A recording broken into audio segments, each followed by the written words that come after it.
Merci Monsieur le Ministre. Quatrième et dernière table ronde de cette journée consacrée aux énergies renouvelables à la veille de la loi de programmation sur la transition énergétique.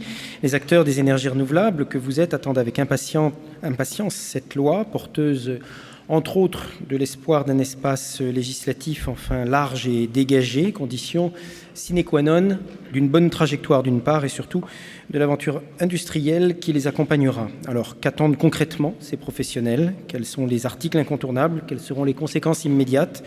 Que signifie exactement un terme plusieurs fois évoqué aujourd'hui, simplification des procédures, et est-ce que la France va montrer l'exemple? Quelques questions pour cette dernière table ronde. Laurence Rossignol est sénatrice de l'Oise, vice-présidente de la Commission développement durable, infrastructure, équipement et aménagement du territoire.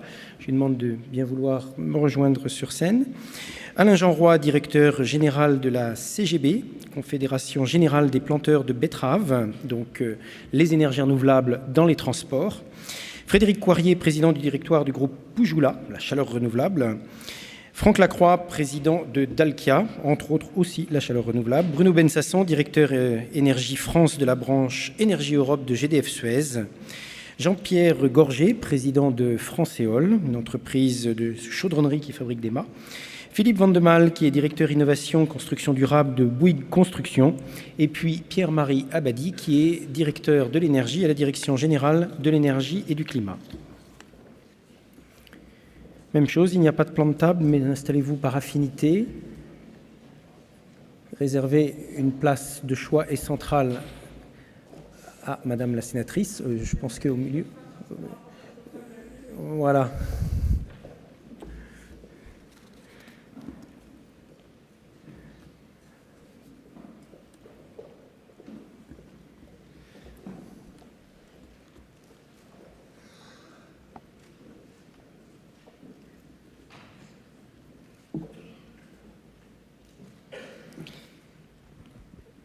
Madame la sénatrice, puisque vous êtes la seule femme de cette table ronde, je pense qu'il est tout à fait logique, légitime, normal. Vous allez péniblement tenter de rétablir la parité là, au cours de cet échange. Les acteurs du développement des énergies renouvelables réclament tous depuis ce matin un cadre stable, lisible. Croyez-vous possible, grâce à cette loi, d'arrêter les stop-and-go incessants? Et est-ce que ça va être finalement une loi de stabilisation du cadre réglementaire? Je croyais que les orateurs depuis ce matin réclamaient tous la parité. Je pensais que c'était ça que vous vouliez me dire. Non, en fait, ils réclament un cadre stable. Je vous laisse vous exprimer sur ce sujet. C'est vrai que c'est un gros problème des énergies renouvelables. Vous m'avez lancé un défi que je ne peux malheureusement pas relever. Je ne peux pas, à moi toute seule, rétablir la parité dans une tribune composée de 3 et 3, 6 et de 8 personnes, à moi seule. Je crois que dans les énergies, on a beaucoup d'ingénieurs, beaucoup de très bons mathématiciens. Et la parité sur 8, ça ne peut pas être moins que 4. Je suis désolée. Alors, je vais faire ce que je peux, mais pas pour rétablir la parité. Comment dire? Est-ce que la loi sera un cadre stable? Vous avez reçu ce matin le ministre de l'Énergie qui a dû vous communiquer les avant-projets, enfin, la note qui a été transmise déjà au Conseil économique et social. Et c'est l'ambition, c'est d'avoir un cadre stable. Moi, je voudrais d'abord faire une proposition en ce qui concerne cette loi. Peut-être plutôt que de dire que c'est une loi sur la transition énergétique, peut-être le ministre pourrait l'appeler loi de mobilisation contre le réchauffement climatique et de transition énergétique. Il faut, à mon sens, déjà commencer par situer l'ambition de cette loi dans la lutte contre le dérèglement climatique et le réchauffement. Et ce qui m'a semblé être déjà envisagé, c'est que les premiers articles de la loi, ces attendus, soient déjà le rappel de nos ambitions, des ambitions de la France et des ambitions de l'Union européenne. Sera-t-elle un cadre stable? C'est l'objectif. Ce que nous savons, c'est que les industriels n'en peuvent plus du stop-and-go, que déjà le gouvernement, depuis 2 ans, avant même et pendant que se menait le débat sur la transition énergétique, a commencé par planter quelques petits drapeaux pour faciliter la vie des énergies renouvelables. C'est par exemple les ordonnances qui seront prises ou qui sont prises par le gouvernement dans le cadre de la loi l'habilitant à légiférer par cette forme législative particulière pour accélérer les procédures, simplifier les démarches, en particulier pour les IPCE. Donc déjà, faciliter le travail des aménageurs, accélérer les dossiers, premier élément. Deuxième élément, toujours dans ce que le gouvernement a lancé, c'est un ensemble de mobilisation d'acteurs. Bien sûr, pour répondre très nettement à votre question, oui, le cadre doit être fixe. Oui, la question des tarifs va être posée. Elle ne sera pas forcément dans la loi, mais la loi en donnera le cadre juridique parce qu'il y a un aspect réglementaire. Et surtout, ce que nous devons avoir, c'est une mobilisation non seulement de l'ensemble des acteurs, mais de l'ensemble des collectivités territoriales autour, qui sont les principaux aménageurs de la transition énergétique par le développement des énergies renouvelables. Je dis ça parce que moi je suis élue de Picardie, j'en parle d'autant plus à l'aise que je suis dans une région qui a le plus facilité et contribué au développement de l'éolien. Mais je sais pour l'avoir vécu que ça ne s'est pas fait sans une forte mobilisation des acteurs territoriaux. Donc à côté de la loi sur la transition énergétique, il y a un autre texte qui sera également très important, c'est la partie décentralisation et transfert des compétences à titre expérimental ou à titre définitif. Peut-être moi je plaide un peu pour du définitif parce qu'à force d'expérimenter, le temps passe et on a déjà expérimenté par innovation spontanée, dirais-je, des collectivités territoriales et transférer aux collectivités territoriales, peu importe d'un certain point de vue lesquelles, du moment qu'on dit qui est le chef de file, le pilotage de la transition énergétique au plan local. Voilà, à cette étape de notre conversation, ce que je peux dire pour répondre pas plus précisément à la question que n'a dû le faire Monsieur le Ministre ce matin, qui reste quand même celui qui, à cette étape, pilote un avant-projet de loi dont le Parlement sera saisi dans l'été pour l'Assemblée nationale et à l'automne pour le Sénat. Alors donc loi de stabilisation, vous répondez loi de mobilisation, on reparle de loi de décentralisation de l'énergie. On est plus dans le culturel finalement avec cette loi. Ça va être un gros recalibrage du jeu d'acteurs, ce jeu d'acteurs qui évolue, les pionniers qui se muent en industriel ISO, le centre de gravité du système qui se déplace lentement mais sûrement, qui vient vers les régions. C'est une loi presque culturelle. La transition écologique, oui, c'est une loi. Enfin, oui, c'est une loi. Ce n'est pas une loi que culturelle. Si je vous réponds oui, c'est une loi culturelle, vous allez tout le public ici présent et qui est un public qui est un public actif va repartir en pensant que, en fin de compte, ce sera une loi de belles paroles. Si c'est une loi de mobilisation culturelle, c'est juste une belle parole. Non, c'est pas l'objectif. L'objectif de la loi, c'est de fixer les parts respectives du mix énergétique, d'abord.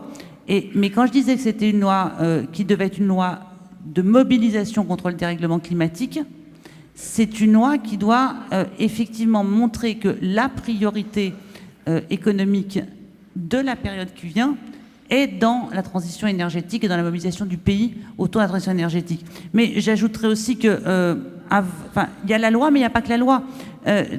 Dans les jours qui viennent, vont commencer les discussions autour du pacte de responsabilité. Dans le pacte de responsabilité, il y a bien sûr la compétitivité, c'est la question de la compétitivité de nos entreprises qui est là, compétitivité coût et aussi compétitivité hors coût. Dans la compétitivité coût, il y a la question de l'énergie. Dans la compétitivité hors coût, il y a celle de l'investissement et de l'innovation. Je souhaite pour ma part que dans les discussions des partenaires sociaux, entre le monde entrepreneurial et le gouvernement, la question de la transition énergétique soit incluse dans le pacte de responsabilité, non pas tant comme contrepartie, on dit toujours, voilà, il y aura des allègements, de restauration des marges pour aider à la compétitivité, et des contreparties. C'est pas une question de contrepartie qu'une question de la vision globale que nous avons de ce qu'est demain la compétitivité de l'économie française et de la manière dont elle se saisit aujourd'hui de la transition énergétique, du développement des énergies renouvelables, à la fois pour être pour avoir un secteur industriel performant et compétitif, et en même temps pour que la question énergétique soit dans la compétitivité de nos industries, en sachant qu'il y a les électro-intensifs d'une part, et puis d'autre part les autres industries. Mais je ne vois pas comment on peut envisager la compétitivité de la France à moyen terme sans inclure dedans la question de la transition énergétique. Alors, cette table ronde va se dérouler de la façon suivante. Le parlementaire que vous êtes a ouvert le bal, si j'ose dire. Le ministère écoute et prend des notes. Il aura la parole en dernier. Et on va écouter maintenant la position de tous les professionnels qui sont assis à cette table ronde. On va démarrer avec Alain Jeanroy. Il est directeur général de la Confédération générale des planteurs de betteraves. 400 000 hectares. Il représente à cette table ronde 26 000 producteurs qui cultivent 400 000 hectares de betteraves. Confédération qui existe depuis une vingtaine d'années. Donc, à cette table ronde, il représente les énergies renouvelables dans le secteur des transports. Alors, où en est-on de l'objectif? Est-ce qu'on est en train de glisser tout doucement déjà vers la deuxième génération de biocarburants? Merci de nous donner la parole. On va donc parler transport. Je crois que dans cette journée, on n'en a pas encore beaucoup parlé. Et dans le transport, bien sûr, c'est plutôt le transport automobile, puisque notre filière a cette faconde de pouvoir transformer l'énergie solaire en du liquide. Et c'est bien du liquide dont il faut pour améliorer la qualité des carburants en France. Donc nous sommes en France, nous avons une position assez importante. On nous a fixé des objectifs en 2005. Nous sommes une jeune filière, ça fait moins de 10 ans que nous sommes donc lancés dans la production donc de biocarburants, deux filières, biodiesel et bioéthanol. Je m'occuperai plus spécialement du bioéthanol, donc du mélange qui se fait dans les essences et que vous retrouvez dans les pompes avec le SP95 E10 ou le E85. Encore une fois, notre filière est naissante, mais produit déjà la plus grosse production dans l'Union européenne, puisque des objectifs ont été également fixés au niveau européen. Ils sont en discussion, mais ils étaient à l'origine de 10%, comme en France. Et il se trouve que dans les stop and go, nous avons été ramenés à un objectif de 7%. Donc, c'est un peu gênant, puisque le milliard d'euros que nous avons investi il y a quelques années, était calibré pour faire des unités qui produisent les équivalents de 10% des biocarburants en France. Donc de ce fait-là, nous exportons une grosse partie. Donc nous sommes leaders dans l'Union européenne. Nous avons en France la plus grosse production de bioéthanol devant l'Allemagne et en l'occurrence, nous attendons que les objectifs soient définitivement fixés dans le cadre de la directive que l'on appelle la directive quasi au niveau de l'Union européenne.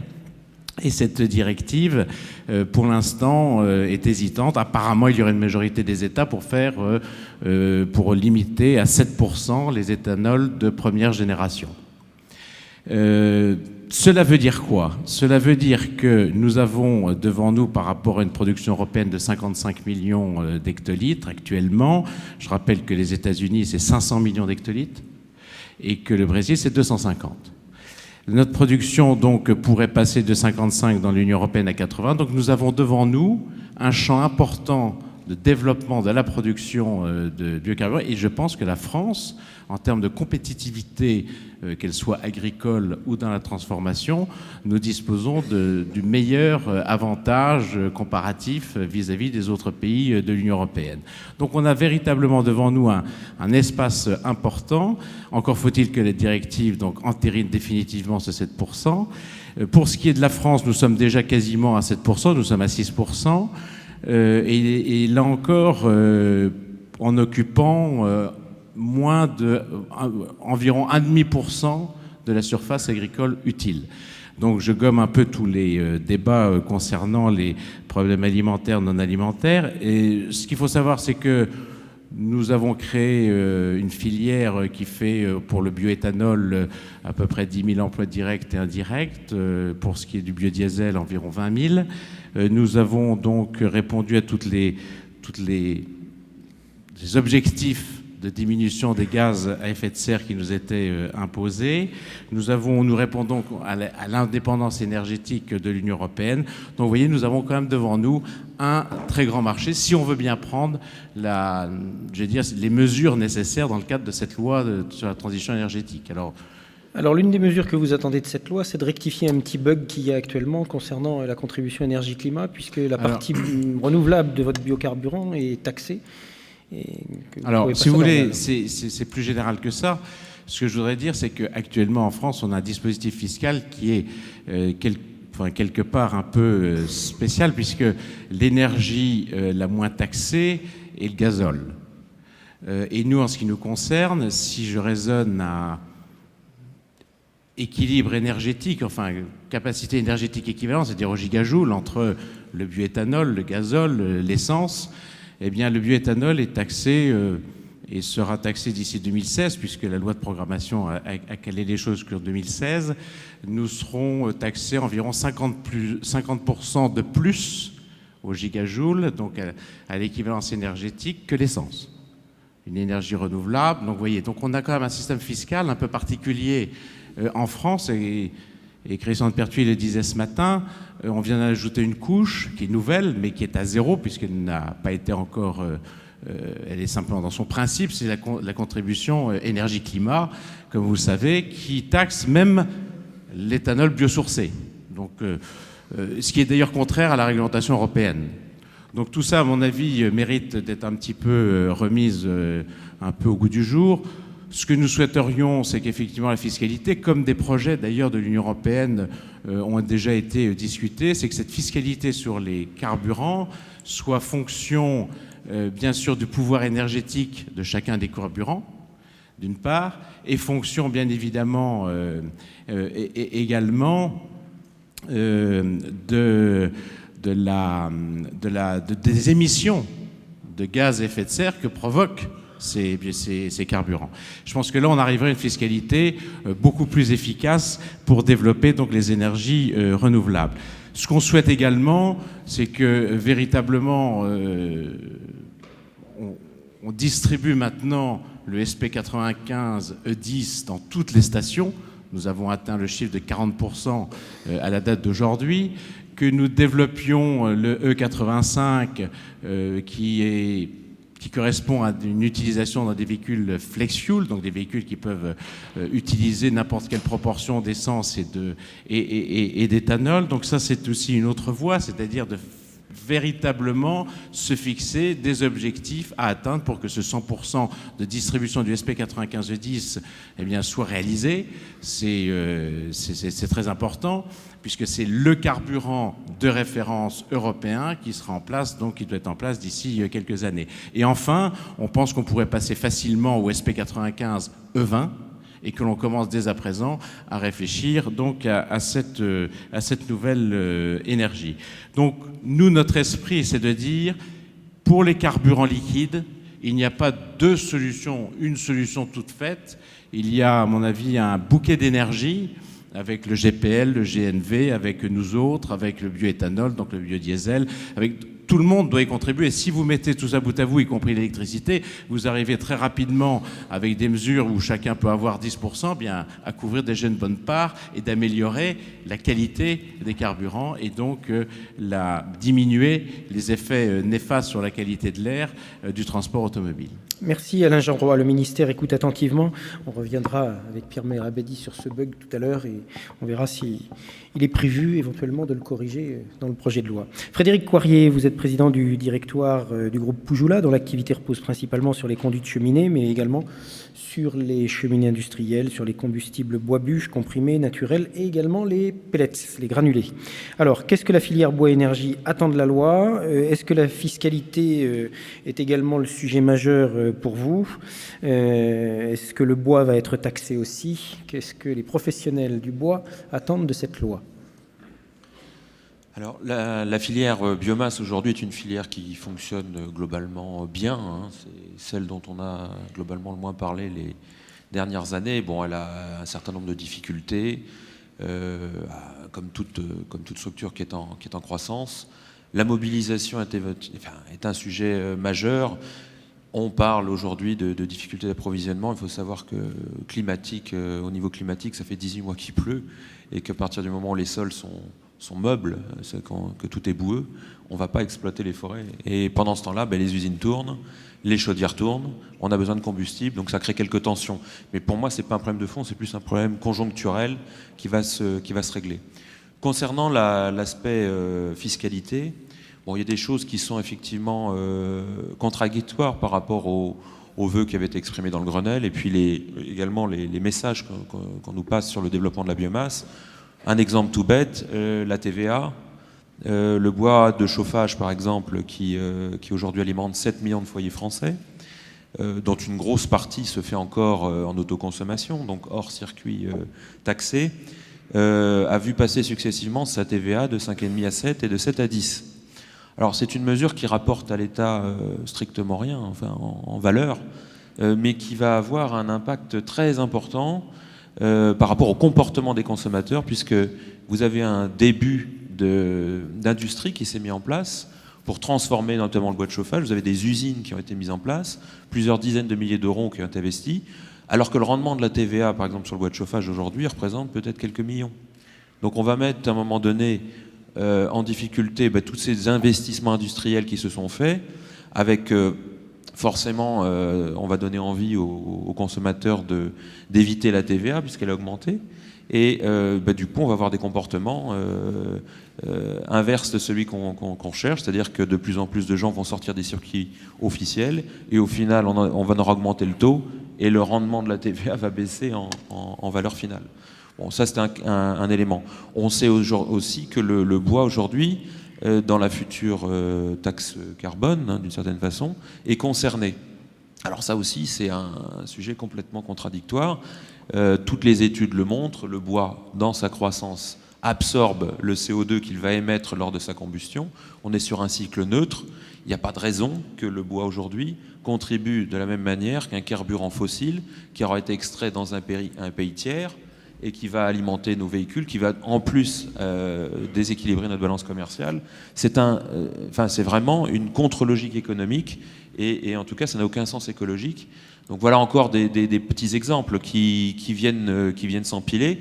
Au-delà de la taxation, c'est aussi toute la symbolique que ça amène, c'est-à-dire que par là même, dès le moment où on dit le bois participe aux émanations et au bilan carbone entre guillemets négatif, on dégrade son image vis-à-vis du grand public, ce qui est quand même complètement idiot quand on sait que c'est une des énergies qui contribue le plus économiquement, socialement, à la structuration de nos territoires, au développement économique dans des zones qui sont aujourd'hui les plus touchées par les problématiques industrielles, par les problématiques notamment de désindustrialisation. Donc, on ne va pas rentrer dans un débat technique, mais on est bien d'accord que là, on parle du bois dans des inserts, dans des poêles, et non pas dans des foyers ouverts. Ah oui, mais c'est un autre. Oui, mais ça c'est un autre sujet effectivement. Mais là, on parle du bois dans des installations de combustion en général. Alors, si on veut parler du débat de la pollution atmosphérique, parce que je sais qu'on en a, et ça a été un sujet ce matin.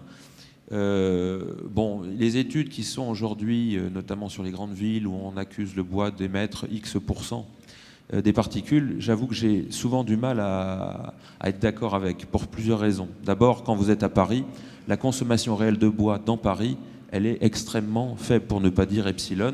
Il y a très très peu de consommation, déjà très peu de consommateurs, et ces consommateurs, s'ils les utilisent sur des toutes petites périodes de temps. Peu importe, on ne va pas remettre les enquêtes en cause, ce n'est pas le sujet. Ce qui est certain, c'est qu'avec un bon combustible, avec un bon équipement, il n'y a pas de problème aujourd'hui sur le bois énergie quand il s'agit d'émissions. C'est le cas sur le fond chaleur, puisque toutes les chaufferies sont aujourd'hui équipées de filtres. C'est le cas sur les appareils indépendants. Dès lors que vous avez des appareils de dernière génération, si vous mettez un bon combustible à l'intérieur, ces équipements émettent beaucoup moins que les normes d'émissions en vigueur aujourd'hui dans la plupart des villes d'Europe. Je viens d'entendre Fonds Chaleur. Quel est le bon mode de soutien pour les professionnels de la filière? Les appels d'offres creux, un tarif d'achat de la chaleur, le Fonds Chaleur BCIAT, qu'est-ce que vous préférez? Alors moi, je ne suis pas opérateur de chaufferie. Hein. J'en ai 5 ou 6 dans mon groupe. Et sont tous consommateurs. Je pense que l'exploitant qui est à mes côtés pourra mieux répondre. À l'expérience, le Fonds Chaleur est un système qui fonctionne bien aujourd'hui. J'en suis moi-même témoin, parce qu'on a 2 BCIAT, 3 fonds chaleur au sein du groupe, sur des chaufferies que nous avons mis en route. C'est globalement un système qui est sain, qui fonctionne bien, qui est peu coûteux pour la collectivité, puisqu'on sait que pour 1 euro investi, globalement, on a 6 ou 7 euros de retour pour la collectivité. Donc c'est un système qui fonctionne bien, qui n'a pas créé d'emballement, qui n'a pas créé de spéculation. Là où il faut bien entendu faire attention, c'est en fonction des tailles. Dès lors qu'on est sur des très grosses installations, il faut bien regarder le contexte autour pour qu'il n'y ait pas de conflit d'usage, notamment avec l'industrie. Mais moi, je trouve que c'est un système qui fonctionne très bien. Après les appels d'offres, l'expérience a montré avec les Creux 1, Creux 2, Creux 3 que globalement, peu de projets étaient sortis sur l'ensemble et que ça a surtout marché chez les industriels, c'est-à-dire ceux qui avaient déjà des installations en marche et qui ont donc renouvelé leurs installations, qui ont amélioré leur compétitivité en installant une nouvelle cogénération, par exemple. Une dernière question. La procédure RGE, reconnue garant de l'environnement, est en train de se mettre en place.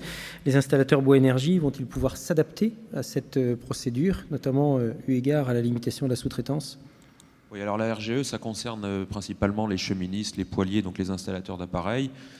Cette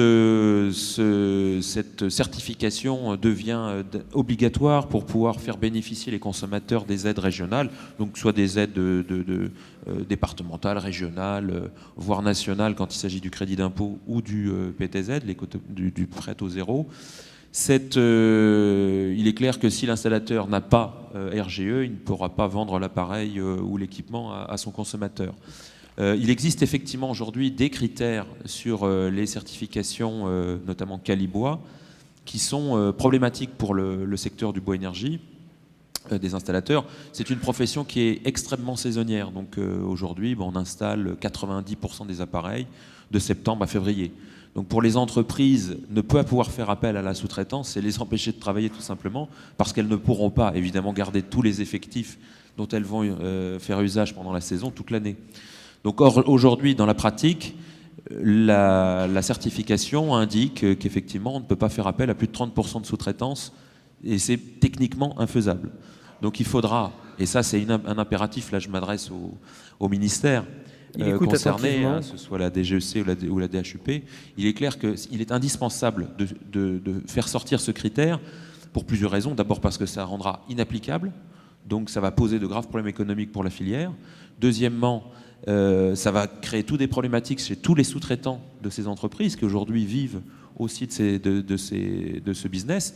Et il faut savoir qu'à la fin, l'intérêt, c'est de former tout le monde. Aujourd'hui, il n'y a pas d'imposition de formation aux sous-traitants. C'est-à-dire que vous pouvez sous-traiter à une personne qui n'a pas la compétence ou qui n'est pas formée. La solution pour régler l'ensemble de la problématique, c'est de dire que l'entreprise qui vend, que le sous-traitant ou les entreprises intervenantes, il faut que tout le monde soit formé. Voilà, c'est ce que propose la profession. Donc plutôt que d'imposer un taux de sous-traitance qui n'a aucun sens, il faut maintenant imposer la formation à l'ensemble de la filière, qu'elle soit vendeuse, prescripteur, installateur ou qu'elle fasse l'entretien. Voilà. Merci Frédéric Coirier. Donc Pierre Merabelli, la liste s'allonge. À taxation sur l'éthanol biosourcé, j'ai ajouté fiscalité, TVA et procédure RGE. Franck Lacroix, président de Dalkia, branche énergie de Veolia, acteur central des services énergétiques, des réseaux urbains, des réseaux locaux, le chaud, le froid, la cogénération, etc. Quelle est votre vision ? Alors, je ne sais plus ce qu'on doit vous demander, si c'est vision France, vision Europe. Parlons aujourd'hui, n'attendons pas ce qui va se passer dans quelques mois.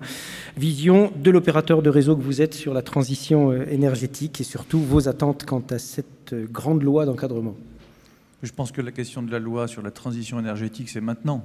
Donc je vais répondre à votre question dans le présent pour en effet vous dire que nous avons en fait sur ce thème-là 3 sujets d'attention particuliers qui sont liés à nos activités que vous avez rappelées. Nous sommes leader mondial des réseaux de chaleur et de froid. Nous avons une grande activité sur les utilités industrielles et puis nous avons aussi d'innombrables logements et bâtiments sur lesquels nous intervenons pour les services énergétiques. Et donc, en fait, on a 3 sujets d'attention, au fond, dans le cadre de ce projet de loi. Le premier, c'est tout ce qui concerne les énergies renouvelables thermiques, la chaleur, autrement dit.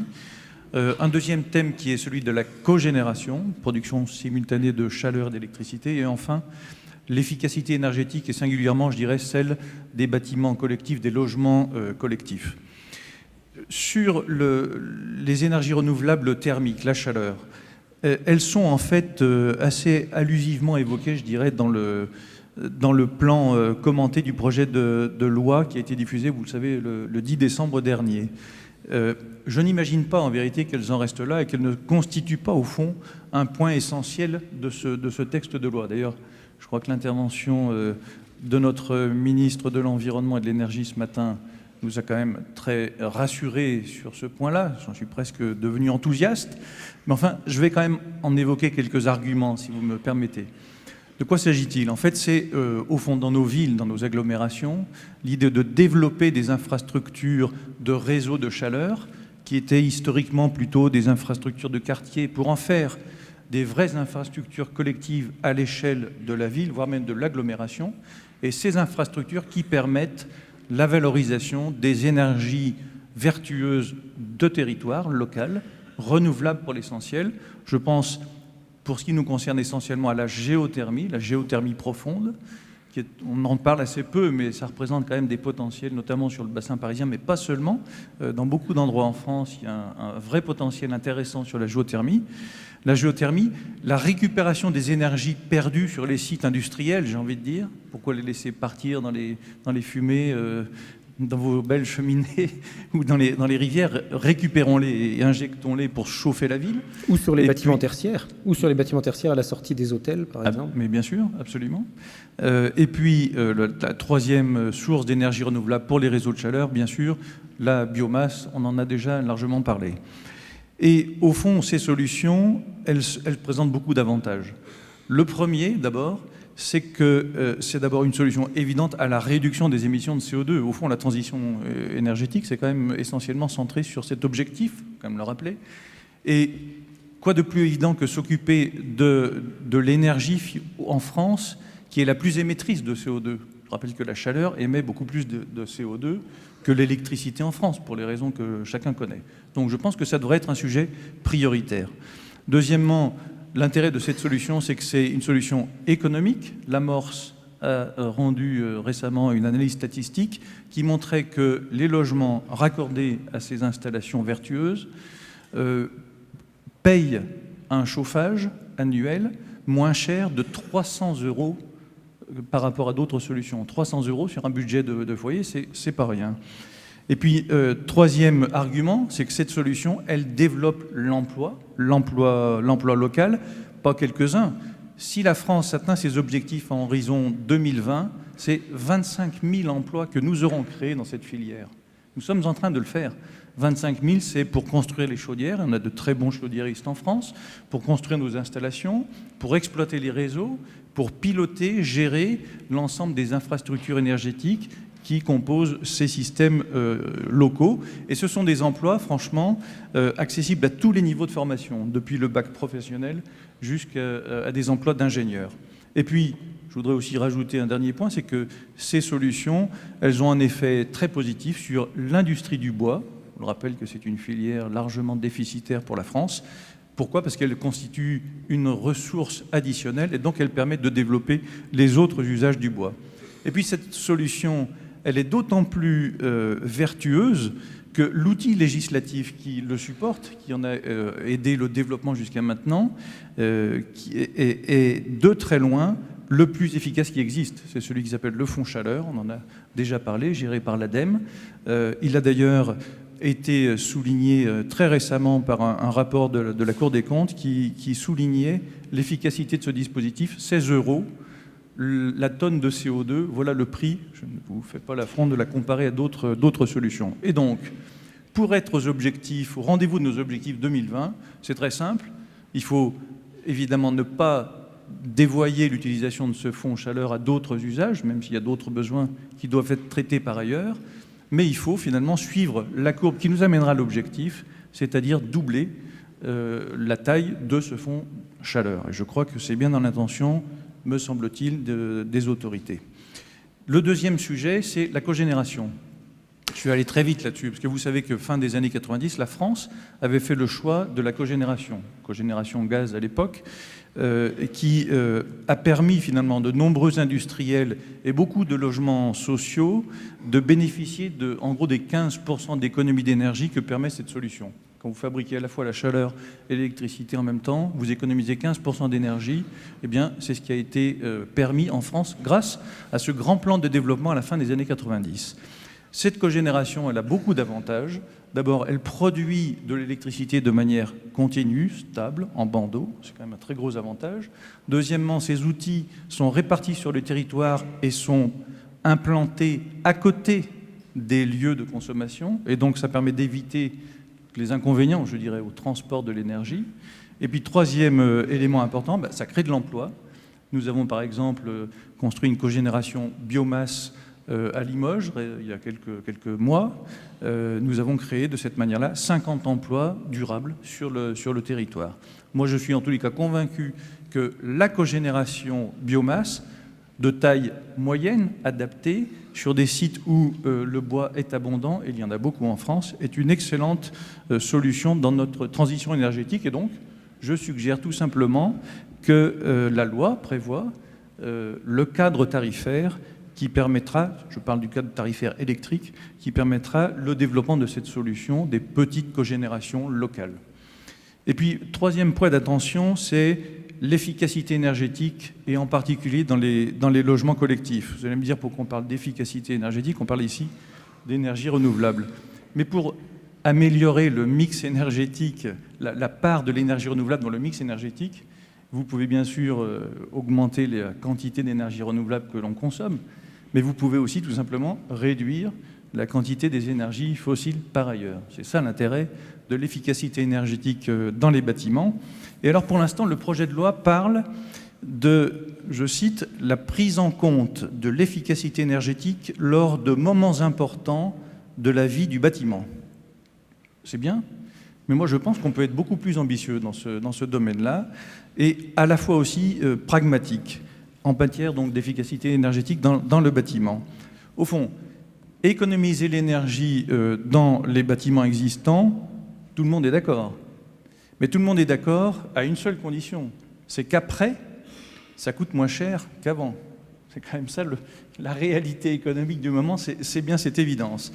Eh bien, aujourd'hui, si on met en place un dispositif qui à la fois permet d'améliorer la sobriété des usagers, d'optimiser les rendements des chaudières, d'améliorer la qualité de leur pilotage, et puis aussi quelques interventions, mais bien choisies, sur le bâti lui-même, alors à ce moment-là, on montre qu'on est capable, avec cet ensemble simple, efficace, on est capable d'atteindre de 20 à 30% d'économie d'énergie sur les bâtiments existants, bien sûr, avec au fond un investissement accessible. Pourquoi accessible? Parce qu'il est rentable et parce qu'il est remboursé en 7 ans par les économies d'énergie ainsi générées. C'est ce qu'on appelle aujourd'hui en fait le contrat de performance énergétique. Tout le monde comprend bien qu'en France, nous n'avons pas les moyens de transformer notre parc de bâtiments en bâtiments basse consommation, c'est une évidence. Mais si au fond, on obligeait les propriétaires des bâtiments collectifs, c'est de ça dont je parle, à gérer sérieusement la performance énergétique de leur propre bâtiment, de leur patrimoine, alors, et sans mobiliser aucune subvention de l'État, on générerait une activité très importante qui permettra d'ailleurs de participer à la relance de l'activité économique. On estime, pour ce qui nous concerne, que ça correspondrait à un investissement finalement rentable, encore une fois, donc financé, de l'ordre de 40 milliards d'euros. Vous êtes en train implicitement d'évoquer le ravalement énergétique obligatoire tous les 10 ans. Quid de la précarité énergétique dans ces cas-là? Mais alors, ça ne veut pas dire qu'en effet, on ne peut pas trouver des solutions pour que le reste à financer puisse être pris en charge par des dispositifs complémentaires. Ça, je pense que c'est tout à fait faisable. Mais enfin, y compris dans les logements sociaux, je pense que les organismes seront tout à fait disposés, et on trouve aujourd'hui des entités qui financent. D'ailleurs, la Caisse des dépôts, qu'on a vu tout à l'heure, a créé elle-même un outil dédié au financement de ce type de solutions, est tout à fait prêt à participer à résoudre cette équation financière. Voilà donc trois éléments simples, au fond, sur la chaleur d'une part renouvelable, sur la cogénération et sur l'efficacité énergétique du bâtiment. Pas d'attente vis-à-vis de la fiscalité. Vous avez implicitement évoqué tout à l'heure les 300 € de moins si connecté à un réseau de chaleur, vraisemblablement à cause de la TVA réduite. Entre autres, bien sûr, mais pas seulement, parce que c'est un ensemble de dispositifs, je le redis, avec le Fonds Chaleur et ce dispositif qui le permet. Je voudrais juste quand même revenir, parce que j'ai entendu dans le débat précédent la question sur les appels d'offres, pas les appels d'offres. On a un petit point, je dirais, de préoccupation, c'est finalement les menaces là, que constituent les lignes directrices européennes sur notre projet de loi, et en particulier donc, sur le financement par les États des énergies renouvelables. Il y a 3 points, moi, qui me préoccupent. Le premier, c'est celui qui consiste à dire qu'il faut imposer des appels d'offres pour bénéficier d'un tarif de rachat. On en parlait juste avant. Des tarifs d'achat. Moi, je pense que, en tous les cas, pour l'exemple de la biomasse, on l'a vu en France, avec les opérations Creux, 1, 2, 3, 4, etc. Contrairement à ce qu'on peut penser, la mise en place des appels d'offres ne génère pas forcément des économies. Pour une raison toute simple, c'est qu'en général, ça crée un espèce de mur de demande.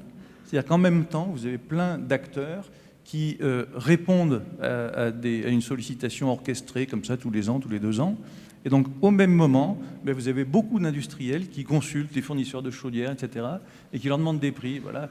Évidemment, c'est un problème tout simple.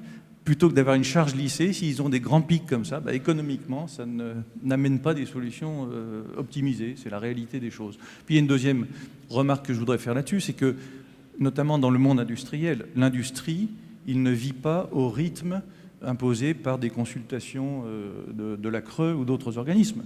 La réalité, c'est qu'il a un problème à un instant T, indépendante de ce timing. Et donc, la réalité du temps ne peut pas être fixé par, je crois, ces appels d'offres. C'est une réalité que j'ai constatée, en tous les cas, du côté de la biomasse. Et un deuxième point que je voudrais souligner, c'est que je crois que ces lignes directrices européennes prévoient d'imposer, au fond, des appels d'offres techniquement indifférenciés.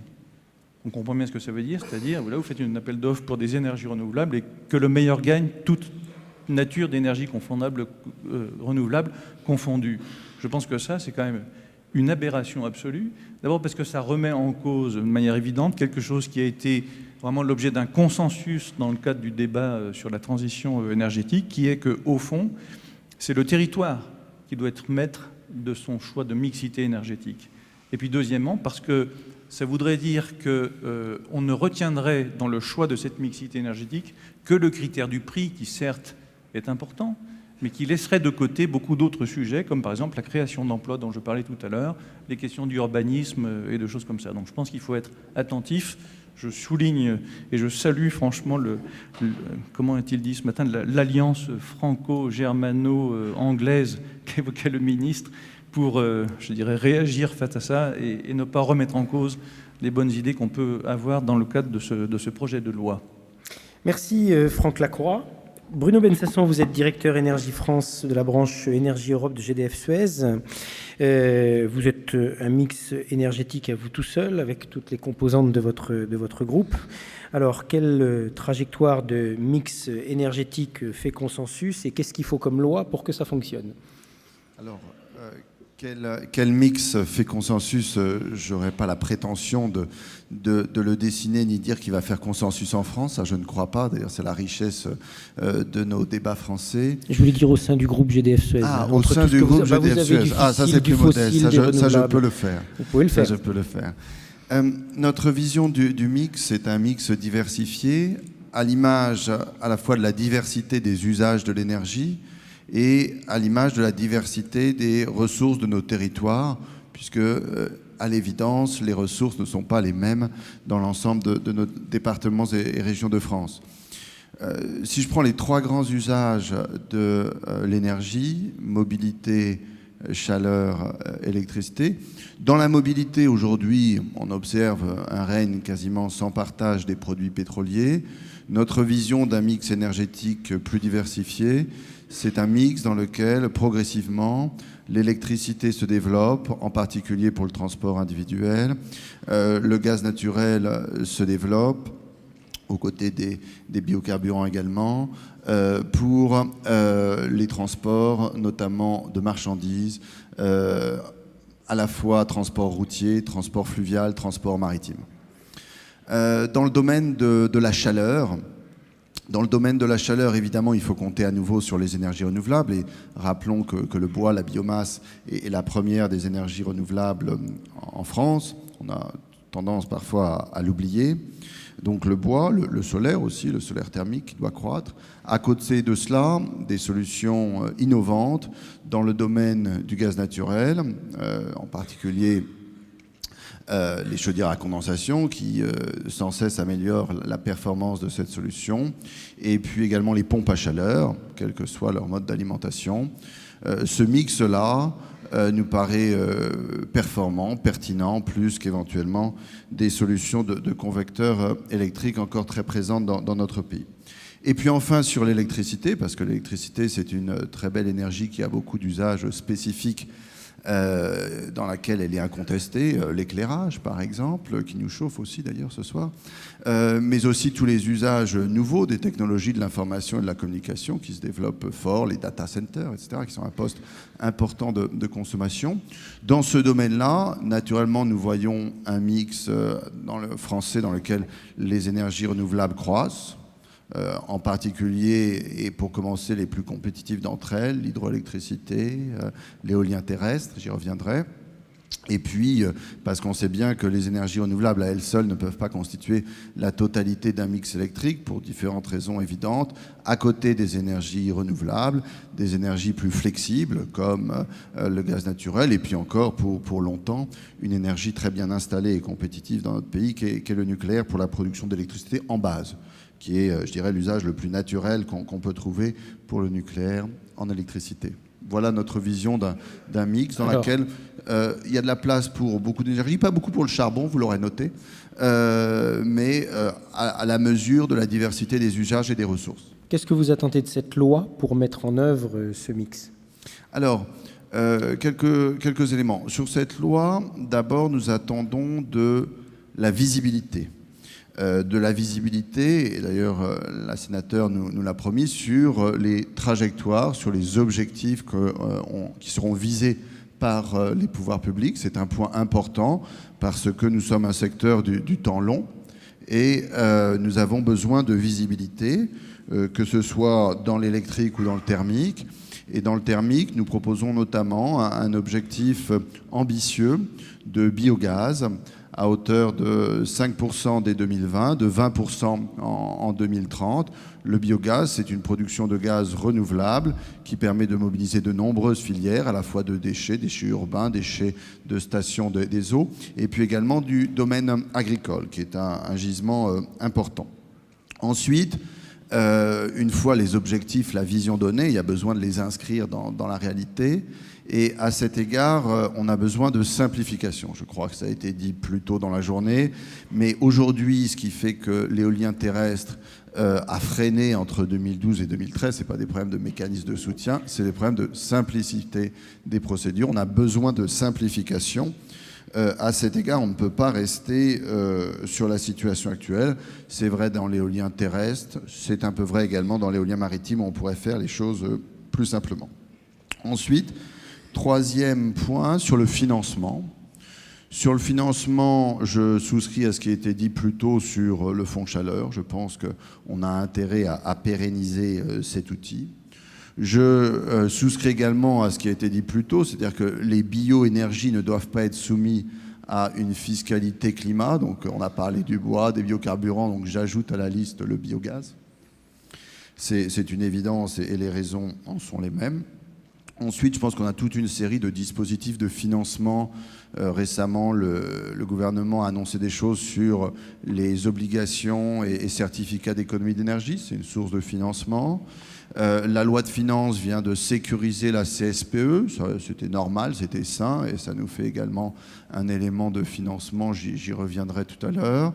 Donc, beaucoup de choses ont déjà été faites en financement. Il y a peut-être encore des choses à faire autour du financement de l'efficacité énergétique, notamment des contrats de performance énergétique, qui est un secteur dans lequel GDF Suez est également très présent au travers de Cofeli.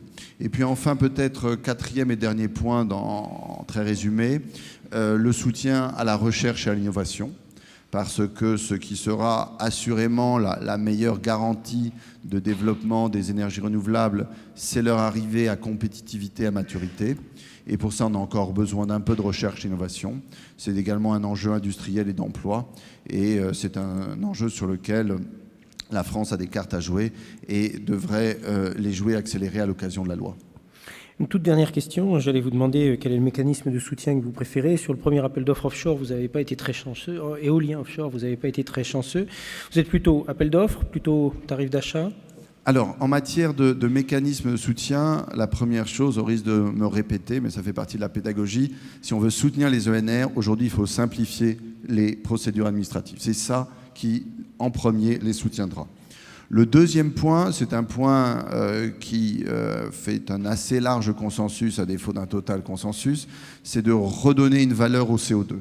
La loi de finances l'a fait en donnant une valeur assez raisonnable au CO2, en tout cas pour une série d'usages. Il faut que le marché européen des quotas de CO2 soit soigné pour qu'on arrête d'être à 5 € la tonne de CO2, ce qui n'a aucun sens. Ça aussi, ça redonnera de la valeur à l'ensemble des énergies renouvelables.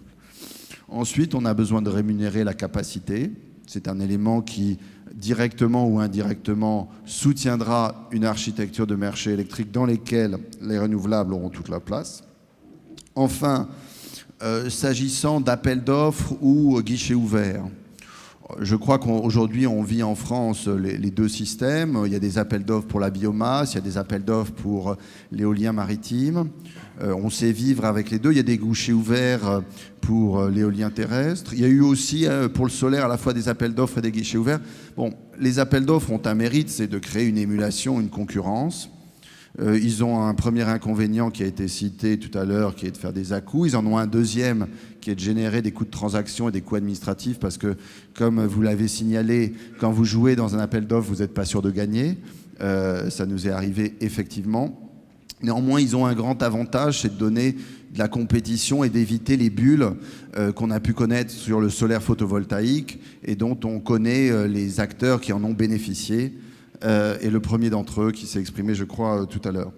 Alors, je pense qu'on a besoin, pour une série de technologies, d'aller progressivement vers des appels d'offres. Et également, on a besoin progressivement d'insérer l'ensemble des énergies renouvelables dans le marché. Je suis convaincu que par leur compétitivité, elles auront la place, y compris dans ce système. Et puis enfin, en matière de soutien, je crois qu'il y a un principe qu'il faut garder en l'esprit, c'est qu'on a besoin que chaque énergie, chaque vecteur énergétique paye ses propres coûts. Si on veut que les gens puissent prendre les bonnes décisions, si on veut que les gens reçoivent une bonne idée de ce que coûtent leurs décisions, il faut que les carburants payent pour les biocarburants, que le gaz paye pour les biogaz et que l'électricité paye pour l'électricité renouvelable.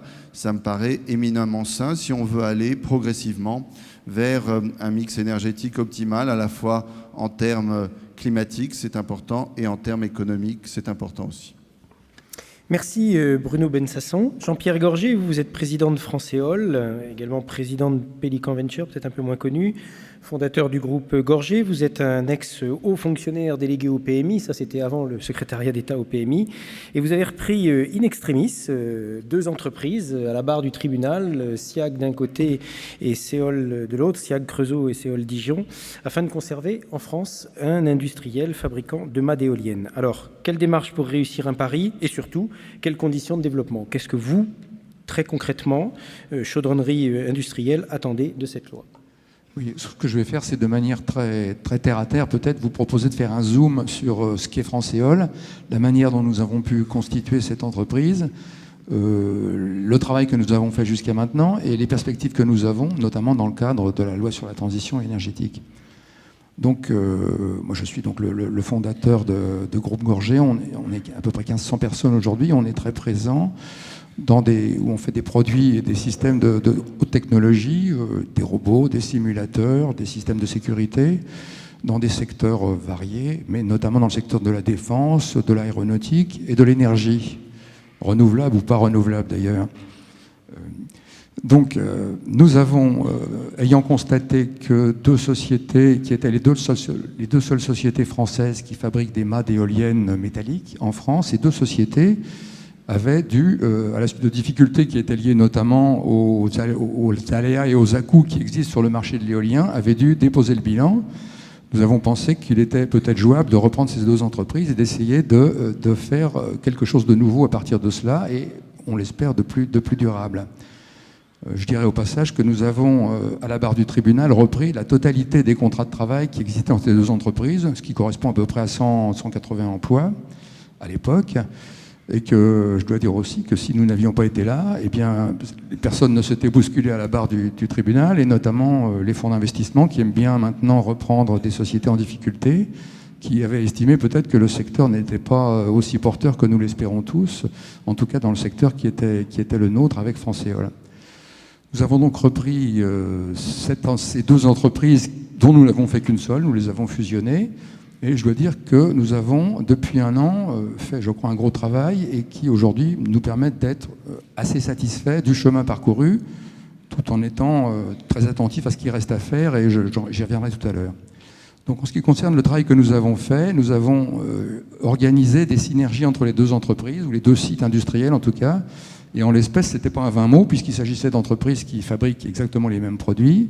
Donc, nous avons pu mobiliser des équipes, je dirais faire une péréquation entre les compétences des sites, augmenter ces dites compétences et, je dirais, faire qu'il s'agisse maintenant d'une seule véritable entreprise avec deux sites.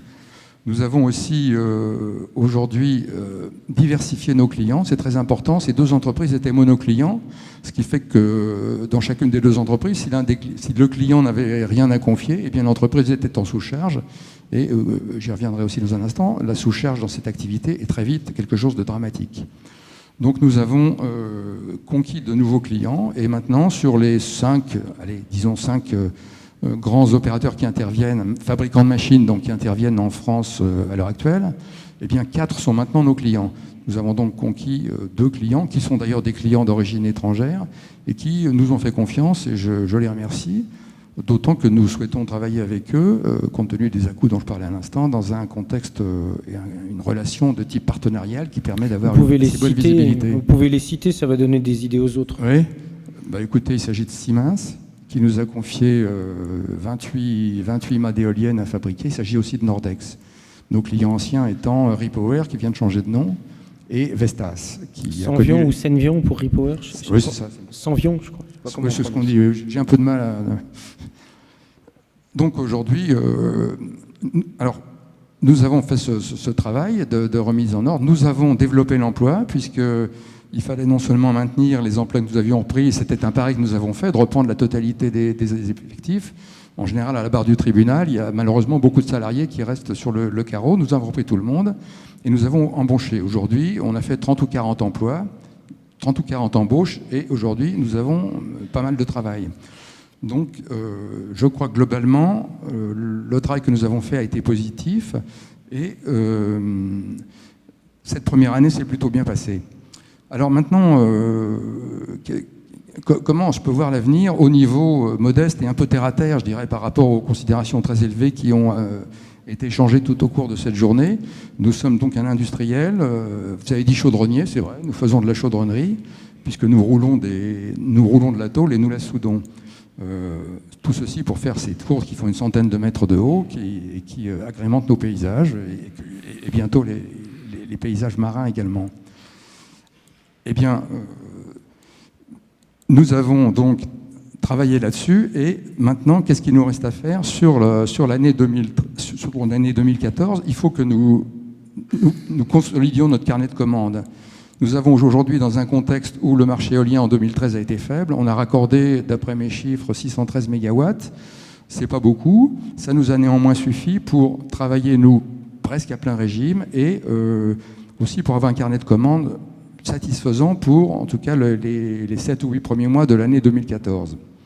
Alors, pour autant, ça ne suffit pas, et il faut que nous consolidions cette activité, et pour cela, nous sommes confrontés aux difficultés que connaissent nos propres clients, puisque si nos clients éternuent, nous sommes malades, je dirais, et s'ils sont contents, nous sommes ravis. Donc, les difficultés que rencontrent les fabricants de machines éoliennes à la suite des difficultés dont on a beaucoup parlé, sur lesquelles je ne reviens pas, je crois que ce n'est pas utile, mais nous les sentons, et nous en parlons aussi beaucoup avec nos clients. et dans différentes enceintes, avec évidemment les difficultés de type administratif, la longueur d'instruction des délais pour les raccordements, toutes sortes de choses de ce type-là, les recours, le côté que, en fait, le fait qu'en réalité en France aujourd'hui l'éolien onshore n'est pas forcément complètement admis par l'ensemble de nos concitoyens, ce qui pose un certain nombre de problèmes. Mais les problèmes qui peuvent paraître très ennuyeux pour un producteur ou pour un développeur, pour nous peuvent devenir dramatiques. Puisqu'un projet, aujourd'hui, on a sur 2014 un projet de 25 mâts d'éoliennes, donc de 25 mâts d'éoliennes à fabriquer. Eh bien, ce projet, il est imminent depuis plusieurs années. Je ne le nommerai pas, mais il doit se réaliser depuis plusieurs années. Nous l'avons inscrit dans notre budget. Si nous avons ce projet, nous avons de la charge, nous avons du travail. Si nous ne l'avons pas, ça va devenir quand même plus compliqué. Et ce qu'il faut voir aussi, c'est que des projets qui glissent 2-3 mois, mais mon Dieu, quand c'est 10 ans, ou 8 ans, ou 10 ans, comme on l'a dit, et c'est quelquefois d'ailleurs davantage, on est bien obligé de gérer ça dans la durée quand on est un développeur. On peut d'ailleurs se rapprocher, on a plusieurs projets en cours, donc pour nous, c'est beaucoup plus compliqué. Il y a un projet qui glisse de quelques mois, ça peut être des emplois en moins qui se créent, ça peut être des emplois qui disparaissent. Et je crois que quand un certain nombre d'associations se réjouissent, je dirais, parce qu'elles ont réussi à retarder de plusieurs années, par exemple, des projets d'éoliennes, il faut savoir que pour nous, c'est tout simplement, je dirais, des emplois qui ne sont pas créés ou des emplois qui vont disparaître. Encore une fois, c'est pour cette raison d'ailleurs que les sociétés que nous avons prises avaient dû déposer leur bilan. Alors, donc tout ceci nous amène à des choses un petit peu compliquées. Néanmoins, comme je l'ai dit, je suis aujourd'hui raisonnablement confiant, puisque l'année 2013 nous a permis de progresser en tant qu'industriel. L'année 2014 nous amène à travailler avec des gens qui sont les gens les plus sérieux, parmi les plus sérieux, qui comptent parmi les plus sérieux en tout cas sur le marché, et qui veulent, je leur rends hommage aujourd'hui en cette enceinte, qui veulent travailler avec nous dans une relation de partenariat. Ces clients, ces fabricants de machines ont compris que nous ne pouvons pas avoir un mois de la sous-charge et le mois suivant rien à faire. C'est un métier où on a des marges faibles, donc il faut en permanence avoir de la charge et que nos usines qui travaillent en 3/8 soient saturées à peu près tout le temps.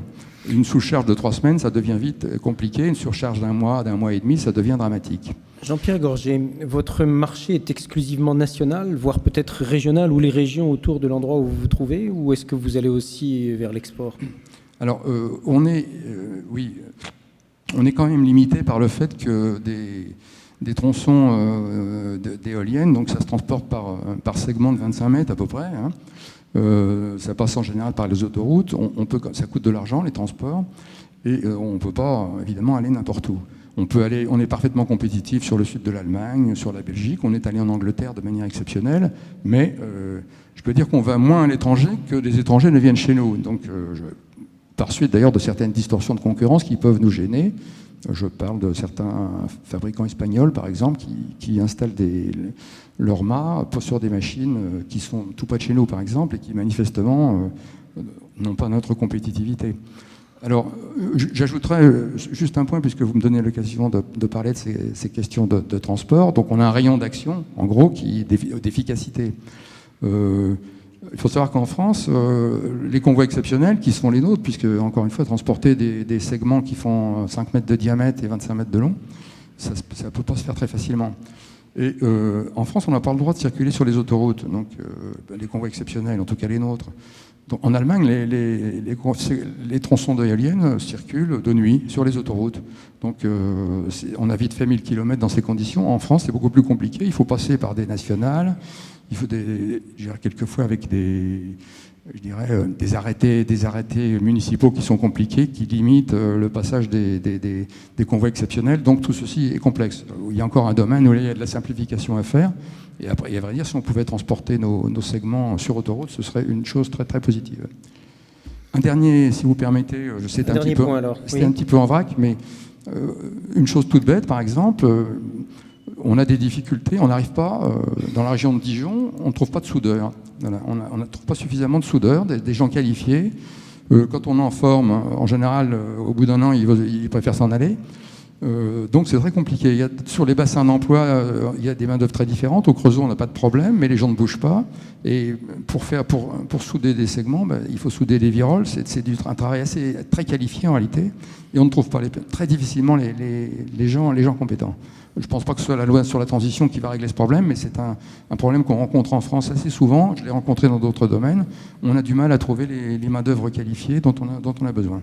Il faut absolument que vous participiez à Windustry. Vous vous inscrivez aux rencontres B2B et vous allez trouver, vraisemblablement. Oui, on suit ça d'assez près. Oui. Bon. Merci Jean-Pierre Gorgé. Alors, je suis pas sûr et certain que tout soit du ressort du MED et de la DGEC, notamment transporter les morceaux d'éoliennes, enfin les tronçons de mâts d'éoliennes par autoroute et de nuit. Je suis presque sûr que Pierre-Marie Badi va dire c'est pas mon problème. Mais il en parlera quand même à ses collègues des autres ministères. Philippe Vandemal, vous êtes directeur innovation et construction durable chez Bouygues Construction. Alors avant Bouygues Construction, vous avez été le patron de l'ADEME pendant un certain temps.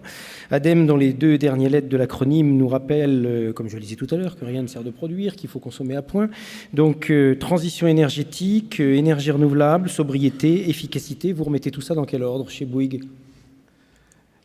Alors effectivement, on a une position un peu différente de tous les industriels de la production de l'énergie ici. Plusieurs fois, je l'ai entendu, mais pas assez souvent. Je crois que malgré tout, et là, je ne pense pas trahir l'ADEME en disant que la meilleure énergie est celle qu'on ne consomme pas. Et je crois que c'est vraiment important de réinsister très fortement là-dessus. Alors, en faisant du bâtiment, on voit bien aussi l'intérêt en termes d'activité, mais je crois que c'est un enjeu essentiel sur ce sujet-là. Alors, il y a aussi bien les bâtiments tertiaires que les bâtiments de logement. Sur le tertiaire, il est possible de faire beaucoup de choses. Alors, Bouygues Construction est en train de rénover son siège social de Guyancourt, où on est en train de passer de 170, je crois, kilowattheures par mètre carré par an à moins de 20.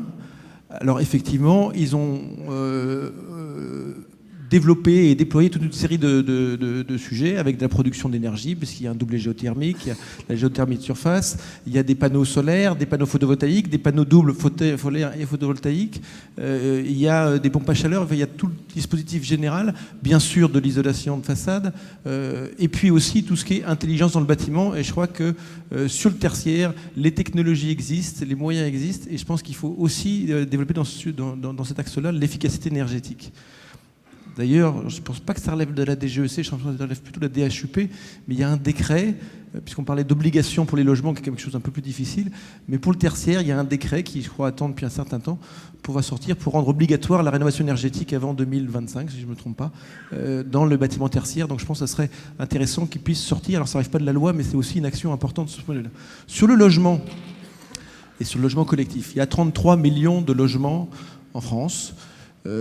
Les logements neufs sont d'excellente qualité, tout opérateur confondu. Les bailleurs sociaux sont d'ailleurs plutôt en avance sur ce sujet-là. Ne serait-ce que 1 million de logements réhabilités, qui est un enjeu assez difficile,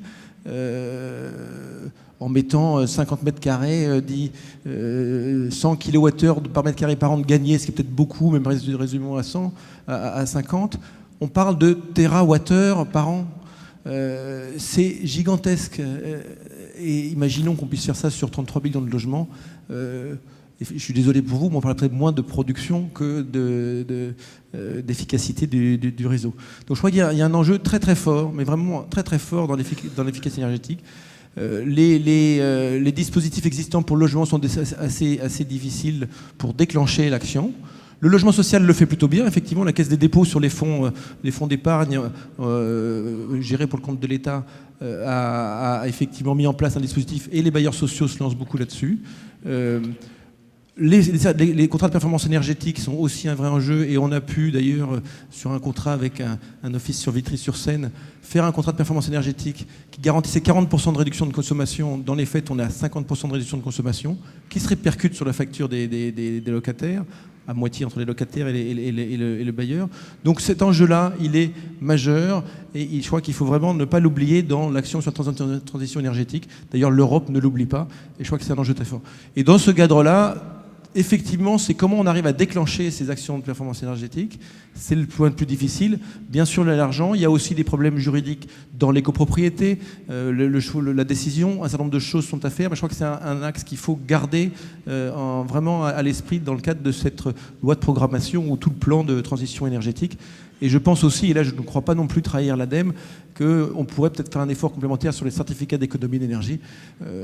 On pourrait aller plus loin que ce qui est fait pour poursuivre les accompagnements financiers. Alors les énergéticiens font beaucoup, mais on pourrait aussi leur demander plus. Voilà, je voudrais commencer par ça, parce que je crois que c'est un enjeu très fort. Et par ailleurs, je ne rentre pas dans le détail, mais c'est aussi des emplois locaux. C'est l'ensemble de la Fédération du bâtiment. Hein, c'est pas que Bouygues, loin s'en faut. Mais je crois qu'il y a vraiment beaucoup d'actions à mener sur ce point de vue. Philippe Vandemal, je vais vous redonner la parole tout de suite, mais Laurence Rossignol doit y aller. Elle doit rejoindre sa circonscription. Donc juste 2 minutes de réaction à ce que vous venez d'entendre. Écoutez, ce que je viens d'entendre, c'est qu'on va commencer assez vite à discuter de la contribution climat-énergie pour le budget 2015 et qu'il y a un certain nombre d'énergies qui sont incluses dans la contribution climat-énergie, dont il va falloir qu'on observe précisément quelle place elles doivent y occuper et surtout quel est le rendement fiscal de ces sources d'énergie. Comment dire dans un contexte où je ne prendrai aucun engagement parce que le ministre du Budget est terriblement... il est là, il m'entend, il me regarde, il sait tout. Donc, je fais très attention. Mais bon, un certain nombre de choses s'observent effectivement en fonction du rendement fiscal. Donc, je ne vais pas dire que je ne vais pas me fâcher avec les producteurs d'énergie, de bioéthanol et avec les betteraviers, mais surtout en tant qu'élu de l'Oise, pour éviter, ça m'arrangerait. Mais on va quand même regarder ça très précisément. J'entends ça, j'entends et je piaffe sur tout ce qui a été dit tout à l'heure par vos industriels sur le temps entre le moment où on commence à monter un projet et le moment où le premier kilowattheure sort.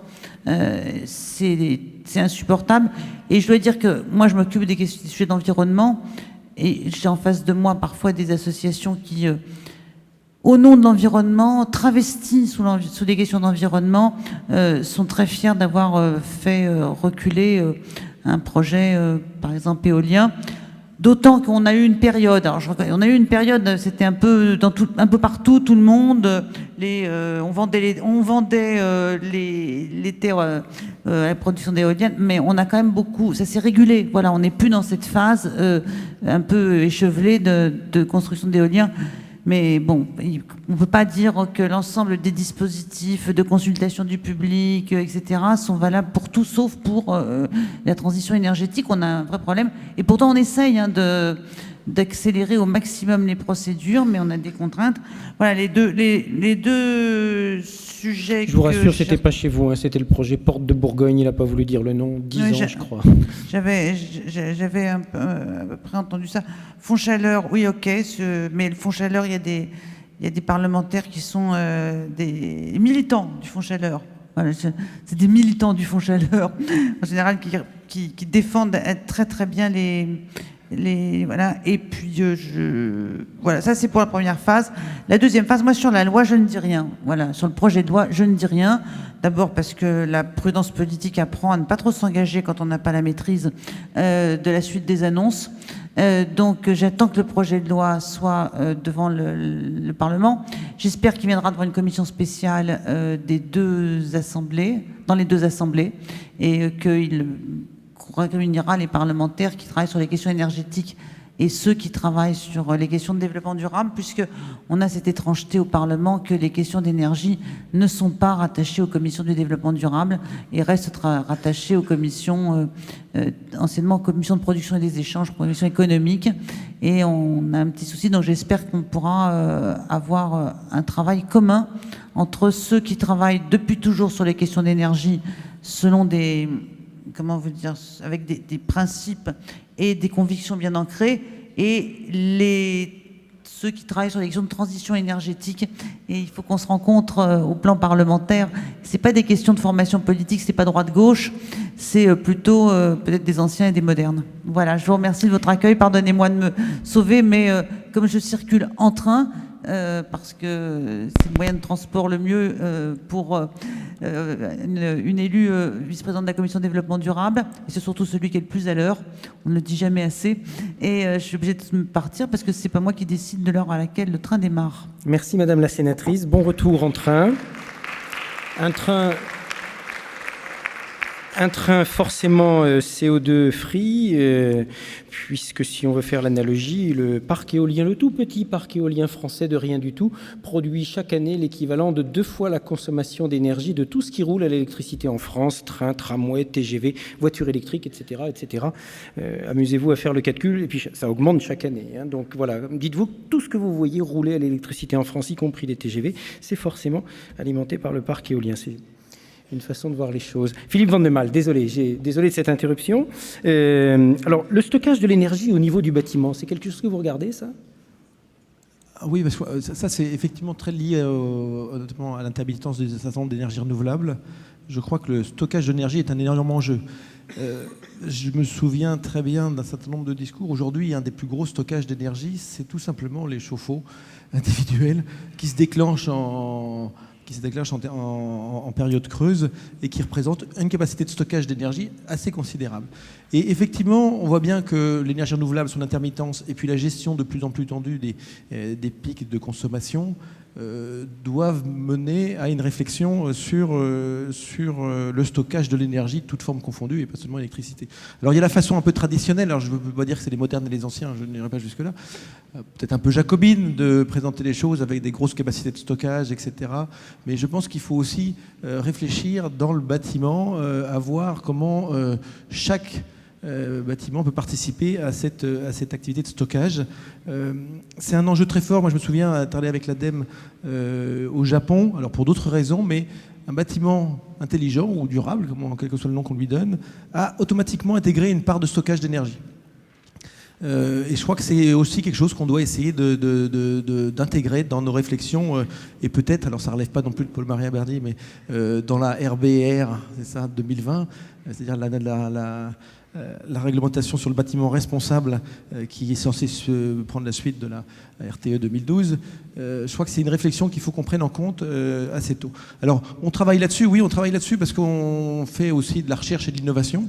C'est un enjeu fort. On a une démarche d'ailleurs un peu innovante de bâtiments totalement autonomes. Alors, c'est plus un concept bâtiment, hein, à l'image des concepts cars qu'un bâtiment réel, mais d'aller faire de l'autonomie aussi bien, alors on parle de l'énergie, mais aussi de l'eau et de l'optimisation des déchets. Et je crois que c'est ce stockage au niveau, alors le bâtiment n'est pas nécessairement la bonne échelle, mais au niveau de l'îlot ou du quartier, je crois que c'est un point important et on doit travailler sur ce stockage. On doit travailler sur le statut du stockeur, quand on parle d'électricité, sur comment ça se vend. S'il faut passer par le réseau EDF, il faut payer 2 fois le turc ou pas. Si vous faites ça au niveau du quartier, vous allez le payer 2 fois le turc. C'est un peu le problème. Donc ça, c'est des réflexions, je pense qu'il serait souhaitable que les parlementaires et l'administration intègrent dans la loi de transition énergétique. Et puis, au-delà de ce stockage qui est un enjeu fort, c'est aussi tout ce qui est, et que va nous imposer d'ailleurs toute l'intelligence qui arrive, alors l'intelligence automatique, mais il y a aussi l'intelligence que les usagers s'approprient, tout ce qui nous arrive par les DIC, qui vont nous obliger à réfléchir à d'autres sujets que sont l'autoconsommation. J'ai entendu tout à l'heure Arnaud Mine en parler et je crois que c'est un vrai sujet. Le partage de l'énergie, toutes ces choses-là qui se font au niveau local. Alors, bien sûr, il y a aussi les réseaux de chaleur au niveau de la ville ou du quartier qui restent importants, mais il y a aussi ces réflexions au niveau local et c'est un thème sur lequel on ne peut pas s'empêcher de réfléchir. Sous peine d'ailleurs globalement de bloquer des innovations ou même des capacités de développement de marché. Hein. C'est pas tellement Bouygues Construction qui centre là-dessus, hein, c'est des opérateurs autres. Mais je crois que c'est important d'intégrer ça pour que ça puisse se développer. Sinon, de toute façon, dans 10 ans, on sera obligé de revoir tout ça et les innovations se seront faites dans des pays où la souplesse et la simplicité et même la capacité d'innovation aura pu être plus facilement libérée au niveau des boucles locales ou des micro-grids locales ou des micro-réflexions locales. Je crois que c'est important. L'énergie renouvelable, bien sûr, il y a les grands parcs, mais il y a aussi tout ce qui est décentralisé et délocalisé. Et je crois que c'est pareil au niveau du stockage et pareil au niveau de la gestion. Alors vous étiez de l'autre côté de la barrière pour écrire la loi Grenelle 1 il y a quelques années. Qu'est-ce que vous allez regarder de très près? Qu'est-ce que vous allez surveiller de près cette année sur la loi de transition? Ça ne peut pas être au titre de Bouygues Construction que je m'exprime là. Non, mais je crois que c'est cette démarche globale qui a été lancée avant, mais que le Grenelle a relancée, et je me réjouis qu'il y ait une loi de transition énergétique qui vienne compléter le sujet. Très clairement, alors là je rejoins peut-être Bouygues, la partie efficacité énergétique a été difficile à mettre en place, ça ne marche pas très très bien, il faut aller plus loin, et j'espère beaucoup que la loi de transition énergétique, surtout si c'est une loi de programmation, mette en place les dispositifs pour pouvoir faciliter aussi bien juridiquement que financièrement que techniquement ce développement de la rénovation thermique des bâtiments.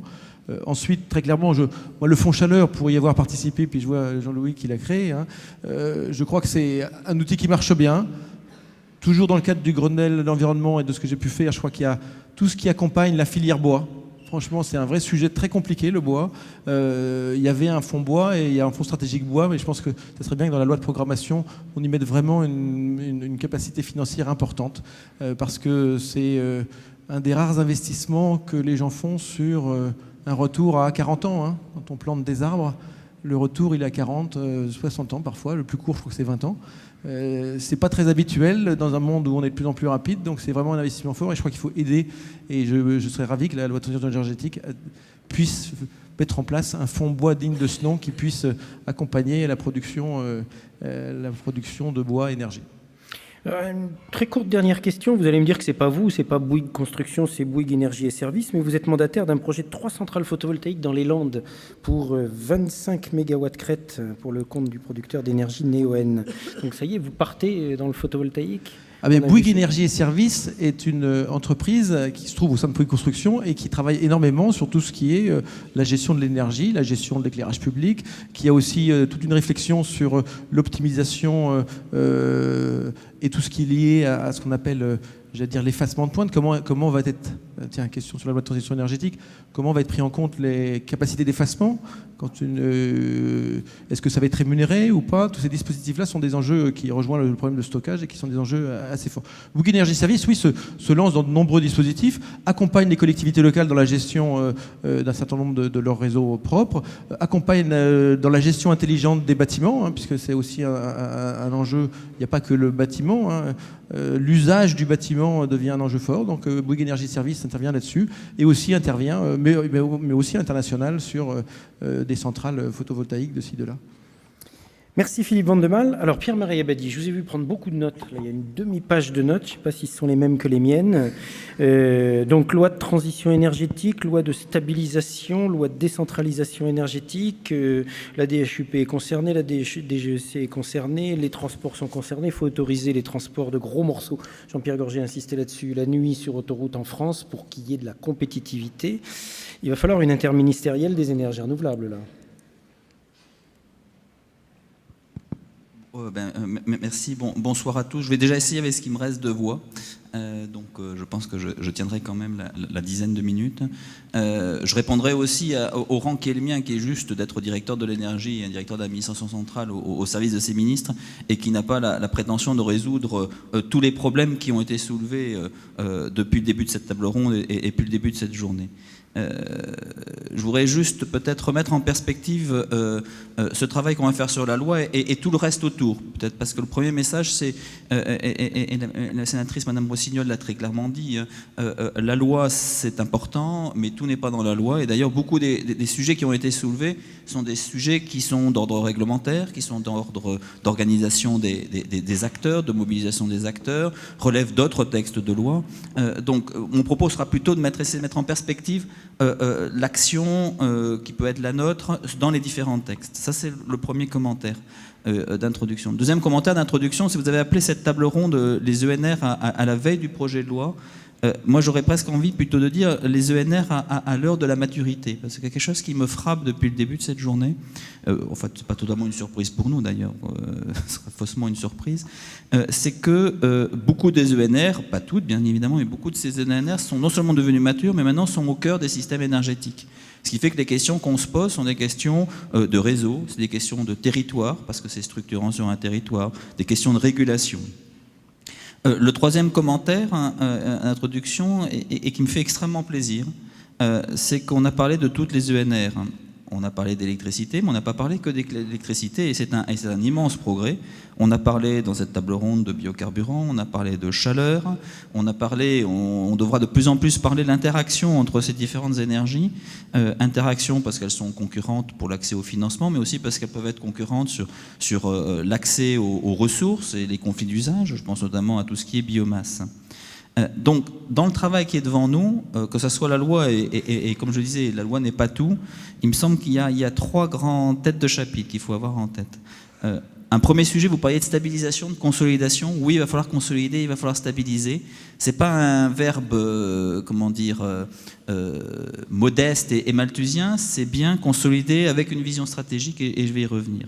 Le deuxième mot-clé, qu'on a un peu évoqué, notamment dans les propos de Madame Rossignol, c'est la question des territoires, et qui est une des questions complexes de la loi, sur lesquelles il va falloir aussi qu'on fasse des avancées. Et le troisième mot-clé, c'est préparer l'avenir, c'est préparer les défis régulatoires de demain. C'est-à-dire qu'il y a aujourd'hui, et c'était très clairement exprimé ce matin dans le discours du ministre, des défis régulatoires qu'il faut anticiper aujourd'hui pour pouvoir, dans quelques années, y répondre proprement. Donc si je reprends un peu ces 3 têtes de chapitre, consolider tout d'abord, effectivement on va retrouver une bonne partie des questions que vous avez posées. Consolider, c'est tout d'abord simplifier nos réglementations en consolidant sur ce qu'on a mis en place. On a mis en place ces outils pour bien planifier, bien ordonner, rendre les objets qu'on construit compatibles avec leur environnement. Ça, c'est le point positif. Et le point négatif, c'est qu'on a empilé. On a commencé à simplifier en supprimant les ZTE, en supprimant la règle des 5 mâts, mais il y a encore beaucoup de choses à faire devant nous. Alors, c'est un travail austère, c'est un travail difficile, parce que nous avons devant nous chaque fois des réglementations qui ont des intérêts contradictoires. On n'a pas fait ces réglementations par pur sadisme administratif. On l'a fait pour répondre à des problèmes environnementaux, des problèmes d'acceptabilité, etc. Donc il faut qu'on les gère et il faut qu'on soit de manière résolue, on aille dans le sens de la simplification. Alors, un certain nombre de chantiers sur le permis unique, sur la lutte contre les recours abusifs, sur la caducité des permis, ont déjà été défrichés. Il y a aussi des sujets sur les exercices de planification. Donc simplifier, tout en étant conscient que c'est un exercice difficile. La deuxième chose, c'est consolider les financements. Alors effectivement, le fonds chaleur, je commence par lui, c'est de très très loin, en euros de la TEP, en euros de la tonne de CO2, l'investissement le plus efficace. Il faut le consolider, il est utile pour l'énergie, il est utile pour l'emploi, il marche bien, il est simple et il est robuste. Donc effectivement, le ministère de l'écologie, clairement, le défendra et le poussera. Il fallait aussi consolider la CSPE. On a commencé à le faire, le ministre le rappelait, en remettant la CSPE sur les rails. Bruno Bensasson le rappelait et s'en félicitait. C'était pas un exercice facile. Il fallait s'organiser pour résorber la dette accumulée et il fallait la remettre sur une trajectoire qui permette de couvrir les dépenses. Ça a été fait. Maintenant, il reste un vrai sujet pour pérenniser cet outil qui a quand même de tas de bonne qualité, c'est d'améliorer sa gouvernance. Ça sera un sujet de la loi de programmation de la transition énergétique, c'est clair. C'est comment on assure une bonne gouvernance de la CSPE pour assurer sa pérennité dans le temps. On a parlé des certificats d'économie d'énergie. Il y a déjà des décisions ambitieuses qui ont été prises et annoncées tout récemment. Il ne faut pas que ça passe inaperçu. D'ailleurs, je pense que pour les énergéticiens fournisseurs qui sont amenés à la payer, c'est pas inaperçu. Ce sont plusieurs centaines de millions d'euros qui maintenant sont mobilisables pour l'efficacité énergétique, pour la transition énergétique. C'est un vrai acquis. On a parlé beaucoup de fiscalité. Alors moi je ne suis pas le ministre du budget, le ministère du budget, je ne suis pas la direction du budget. C'est un sujet sur lequel je crois qu'il faut être ambitieux et modeste. Modeste parce que c'est quand même un sujet qui est complexe. Il y a des enjeux contradictoires. On a aussi des courbes de dépenses publiques et des courbes de déficit à maîtriser. Et puis sur la question de la contribution climat, ce que je dirais, c'est bien sûr on entend et on avait bien en tête les questions qui ont été soulevées aujourd'hui et qui ont été soulevées au moment du débat de la loi de finances. Je rappelle juste que notre premier objectif à l'époque, il y a quelques mois, c'était quand même de passer sans casser. On a déjà essayé la contribution carbone, on s'était quand même, si vous me permettez l'expression, planté. Donc le premier objectif, c'était déjà d'y arriver. Et ça, c'est déjà un premier acquis, un premier succès. Et ça, on avait ça quand même bien en tête, c'est-à-dire de ne jamais fragiliser l'objet. Donc maintenant, il y a des questions qui ont été posées, qui n'ont pas été traitées et qu'on peut encore réexaminer dans le futur, mais en ayant bien en tête que l'objectif premier, c'était quand même déjà de passer cette fiscalité, et que l'expérience passée montre que c'était quand même tout sauf évident. Quatrième point de consolidation, c'est consolider la gouvernance, consolider la planification. Il faut qu'on se redonne des outils de pilotage, ou qu'on améliore nos outils de pilotage à court, moyen et long terme de l'énergie. C'est donc mettre en place toute une chaîne de gouvernance, depuis la stratégie carbone, les budgets carbone, un peu sur le modèle de ce qui existe au Royaume-Uni, jusqu'à ce qu'on appelait aujourd'hui les PPI, et avec l'idée probablement d'aller vers des PPE, des programmations pluriannuelles de l'énergie, plus intégrées, qui prennent en compte tous les enjeux, demande, électricité, gaz, chaleur, réseau, de façon à atteindre cette nécessaire cohérence dans ce que l'on fait, cette nécessaire aussi hiérarchisation, priorisation. J'ai entendu beaucoup d'acteurs ayant chacun un peu leur shopping list de demandes. Elles sont toutes légitimes en propre, mais après, bien évidemment, il va falloir hiérarchiser, prioriser, articuler avec les enjeux des réseaux, avec les enjeux environnementaux, les enjeux de ressources et les enjeux de coûts. Et aussi les enjeux industriels, parce que chacune de ces filières, elles ont une chaîne de valeur, elles ont des retombées industrielles sur les territoires qui sont variables, et on a aussi des avantages compétitifs en tant que nation française ou pays européen qui ne sont pas les mêmes que ceux de nos concurrents. Donc il y a aussi un aspect de hiérarchisation qui est très important. Dernier point de consolidation, Bruno le disait, je crois que c'était lui, la question de la R&D est essentielle. Les investissements d'avenir sont un outil extrêmement précieux pour nous, et ça permet de travailler sur les sujets non matures. J'ai beaucoup parlé d'énergie mature, il y a des sujets non matures. Deuxième mot-clé, les territoires, parce qu'évidemment notre système il est historiquement très national. Alors on ne va pas jeter le bébé avec l'eau du bain, il y a une dimension nationale, il y a aussi une dimension européenne qui a émergé, et il y a une dimension territoriale. Ces territoires, ils sont essentiels pour donner de la cohérence au niveau des territoires de notre action, que ce soit sur les modes de consommation, que ce soit sur l'habitat, que ce soit sur la production, que ce soit sur les réseaux énergie. Alors, donner de la cohérence, c'est pas forcément se saisir de tout, mais en tout cas, c'est pouvoir mobiliser le potentiel énergétique des territoires, c'est-à-dire pouvoir agir sur les économies d'énergie, c'est pouvoir agir, ce qu'elles font déjà beaucoup, les collectivités territoriales, c'est aussi pouvoir agir aussi sur le développement des ENR, avec les leviers qui sont les leurs. Comment mobiliser des terrains, comment mobiliser des renouvelables dans leurs propres appels d'offres dans le cadre de l'éco-conditionnalité, etc. Bien évidemment, il y a des limites à cela. Il ne faut pas tomber dans la course aux subventions entre régions, ça serait le pire. Et puis de toute façon, comme maintenant les dispositifs de soutien sont soumis au contrôle des aides d'État communautaires, il faut être extrêmement vigilant sur l'empilage des soutiens. Mais il est clair qu'il y a une première dimension qui est d'être des acteurs de cette mobilisation du potentiel énergétique. Il y a un deuxième aspect sur lequel il faut qu'on réussisse à avancer, c'est comment les territoires peuvent contribuer à l'organisation de l'espace.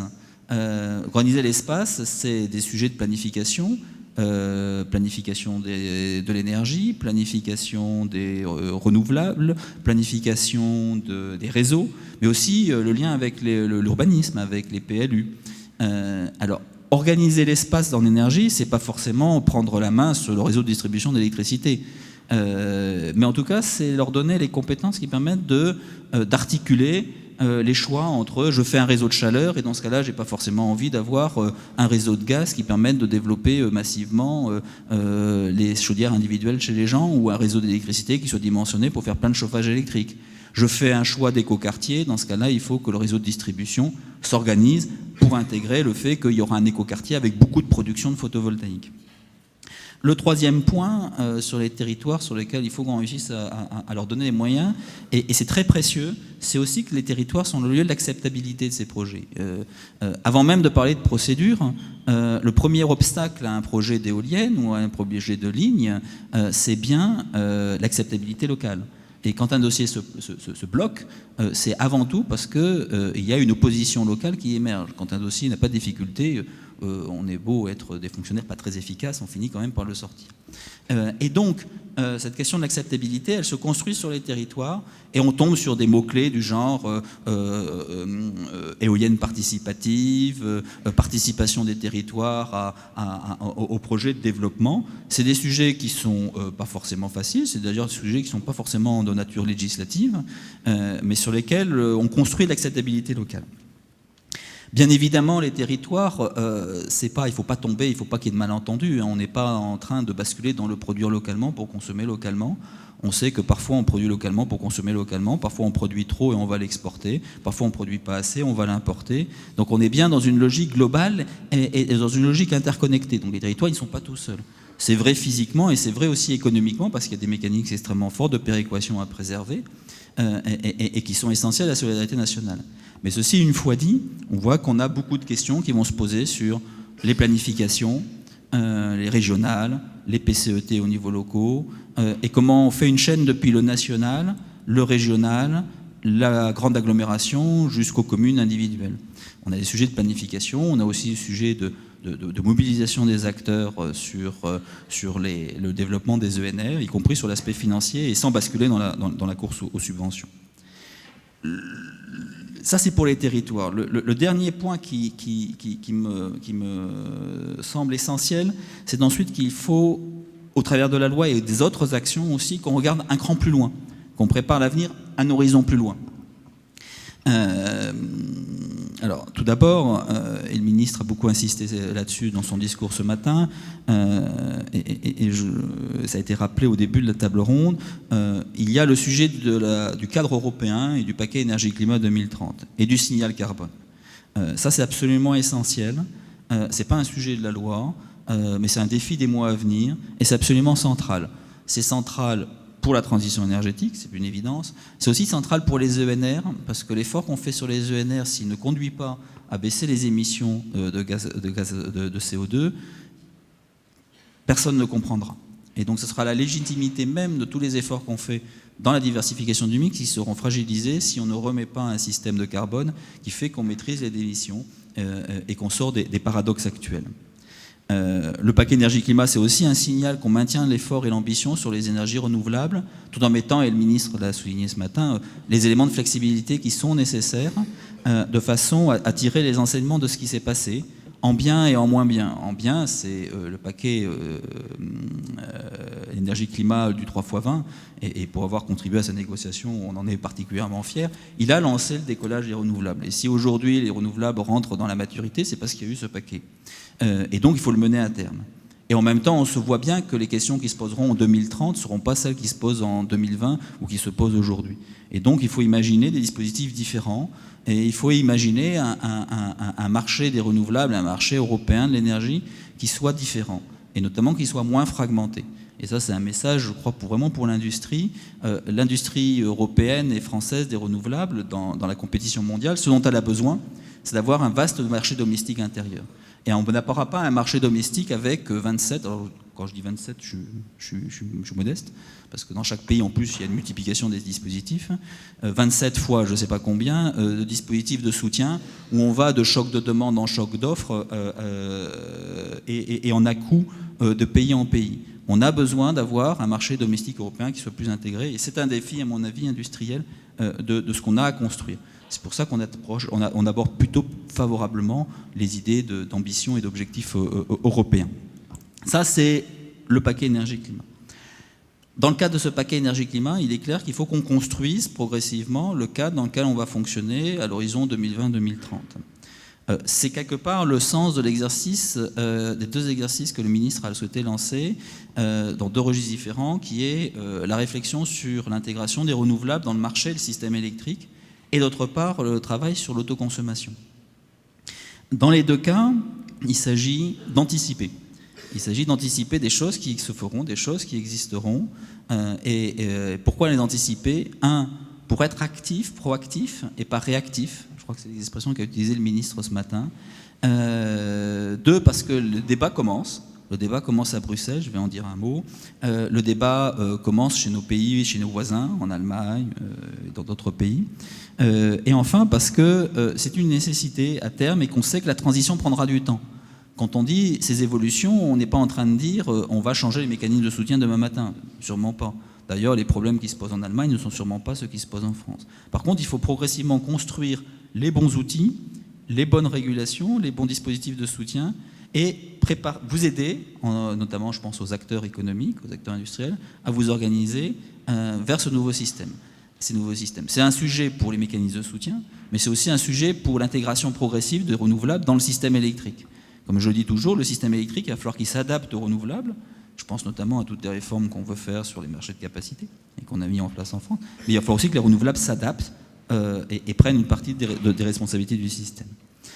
L'autoconsommation, c'est un peu la même chose. L'autoconsommation, la question n'est pas de savoir si c'est bien ou pas bien, la question c'est que ça se fera et que ça va être je vais essayer de pas angliciser, un moteur important, un marqueur essentiel de ce secteur industriel en Europe. Et que donc, ce qui est important, si on veut que ça se passe bien, c'est de bien objectiver maintenant les enjeux, les défis, les opportunités et les règles qu'on doit préparer en amont de façon à ce qu'on ne les fasse pas en précipitation le moment où ça arrivera. Parce que là, par contre, je reconnais que quand on travaille dans la précipitation, on fait rarement simple. Donc l'état d'esprit, c'est vraiment ça, c'est de se projeter vers à quoi ça ressemblera à 5-10 ans. Alors ça m'amène à faire un commentaire sur les lignes directrices qui, à juste titre, préoccupent beaucoup d'acteurs et préoccupent pas mal d'États membres aussi. C'est le cas de nos amis allemands, britanniques ou de nous-mêmes. Alors, bien évidemment, c'est une compétence exclusive de la DG Concurrence, donc nos capacités de manœuvre là-dessus sont forcément limitées, mais pour autant, on va s'exprimer, et je pense que beaucoup d'entre vous vont s'exprimer dans la consultation très clairement sur les soucis qu'on peut avoir sur ces lignes directrices. Bien évidemment, et on est d'autant plus à l'aise qu'on a organisé et lancé ces réflexions, et que par ailleurs la France est un pays qui a organisé depuis longtemps des appels d'offres et a construit un outillage en matière d'appels d'offres, on va devoir bouger, et ça on en est conscient. Pour autant, c'est clair que la neutralité technologique, c'était évoqué par M. Lacroix, est un concept qui est quand même illusoire. Un appel d'offres, c'est complexe. Un appel d'offres, c'est pas que du prix. Un appel d'offres, c'est traiter des conflits d'usage sur les ressources biomasse, c'est décider si on préfère les panneaux photovoltaïques sur les toits ou par terre, et on ne va pas faire des appels d'offres dans lesquels on va mettre en concurrence une éolienne, une centrale biomasse, un panneau par terre et un panneau sur un toit. Le feed-in premium, le marché plus prime, qui est un élément central de la réflexion de la Commission, c'est un outil qui n'est pas inintéressant, c'est pas la panacée, et l'idée d'en faire le seul et unique outil acceptable, ça nous semble aller clairement au-delà des compétences que devrait s'arroger la Commission européenne sur qu'est-ce que c'est qu'un bon ou un mauvais outil. Et bien évidemment, les délais sont extrêmement courts et ne sont pas compatibles non plus à ce qui nous semble être le temps qui devrait être laissé au secteur pour s'adapter à des nouvelles règles. D'autant plus que ça consiste quand même à changer les règles en milieu de chemin, puisque les règles que nous avons mises en place, c'est pour tenir un objectif par ailleurs fixé par la même Commission européenne à l'horizon 2020. Donc comme vous le voyez, ces lignes directrices, on partage beaucoup un certain nombre de vos soucis. On ne les partage pas dans une perspective immobiliste, parce qu'on sait qu'il y a des évolutions qui sont aussi le résultat du succès des renouvelables, mais pour autant, il faut se donner les conditions d'une transition réussie. Voilà ce que je voulais dire, et j'ai été bien évidemment beaucoup trop long, mais ça je m'en doutais un peu. En conclusion, donc, vous le sentez à travers mon propos, la loi sera importante, elle comportera un certain nombre de choses. Beaucoup de choses sont à côté de la loi, dans les travaux réglementaires, mais aussi dans le travail qui est fait sur le terrain. Les questions de formation, voilà, ça c'est un beau sujet pour une approche territoriale des renouvelables et des dimensions industrielles des renouvelables. Je terminerai juste par un dernier mot.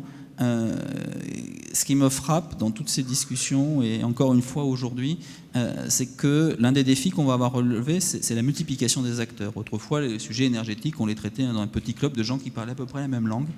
Maintenant, il y a des acteurs territoriaux, il y a des acteurs européens, il y a des acteurs nationaux, il y a des énergéticiens, il y a des gens qui viennent du monde du bâtiment.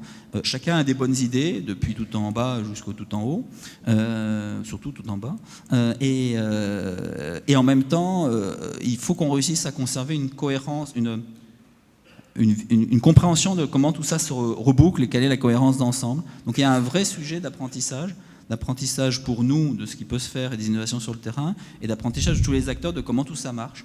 Et ça, c'est pas la loi, mais je pense que c'est un vrai défi collectif. Un dernier mot, Pierre-Marie Abadie, vous venez nous donner un peu la feuille de route là, de tout ce qui va se passer sur les 10 mois à venir. Pour autant, il y a des actions qui n'ont pas besoin d'attendre la loi.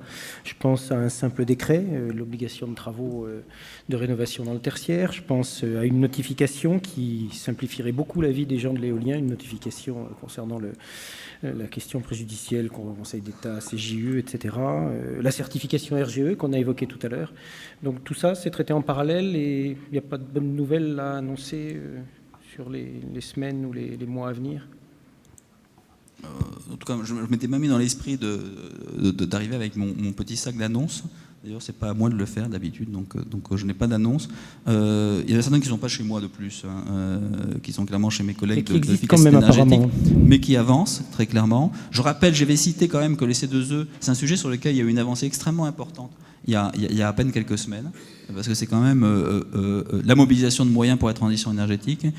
Juste pour un sujet, en tout cas, qui lui est clairement chez moi, le tarif éolien, comme l'a dit le ministre, on avait anticipé en pré-notifiant, puis après en notifiant ce tarif.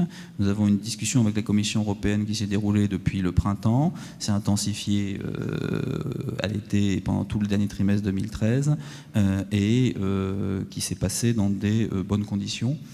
Et donc, sans préjuger de la décision de la Commission européenne, les choses se déroulent normalement sur ce tarif. Traduit en bon français, ça veut dire qu'il va y avoir une continuité et pas de remise en cause des tarifs précédents ou des contrats précédents?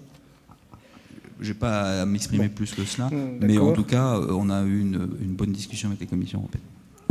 Ok, merci Pierre-Marie Abadie. Je pense que je vais maintenant laisser la place à Jean-Louis Bal. Vous pouvez rester assis.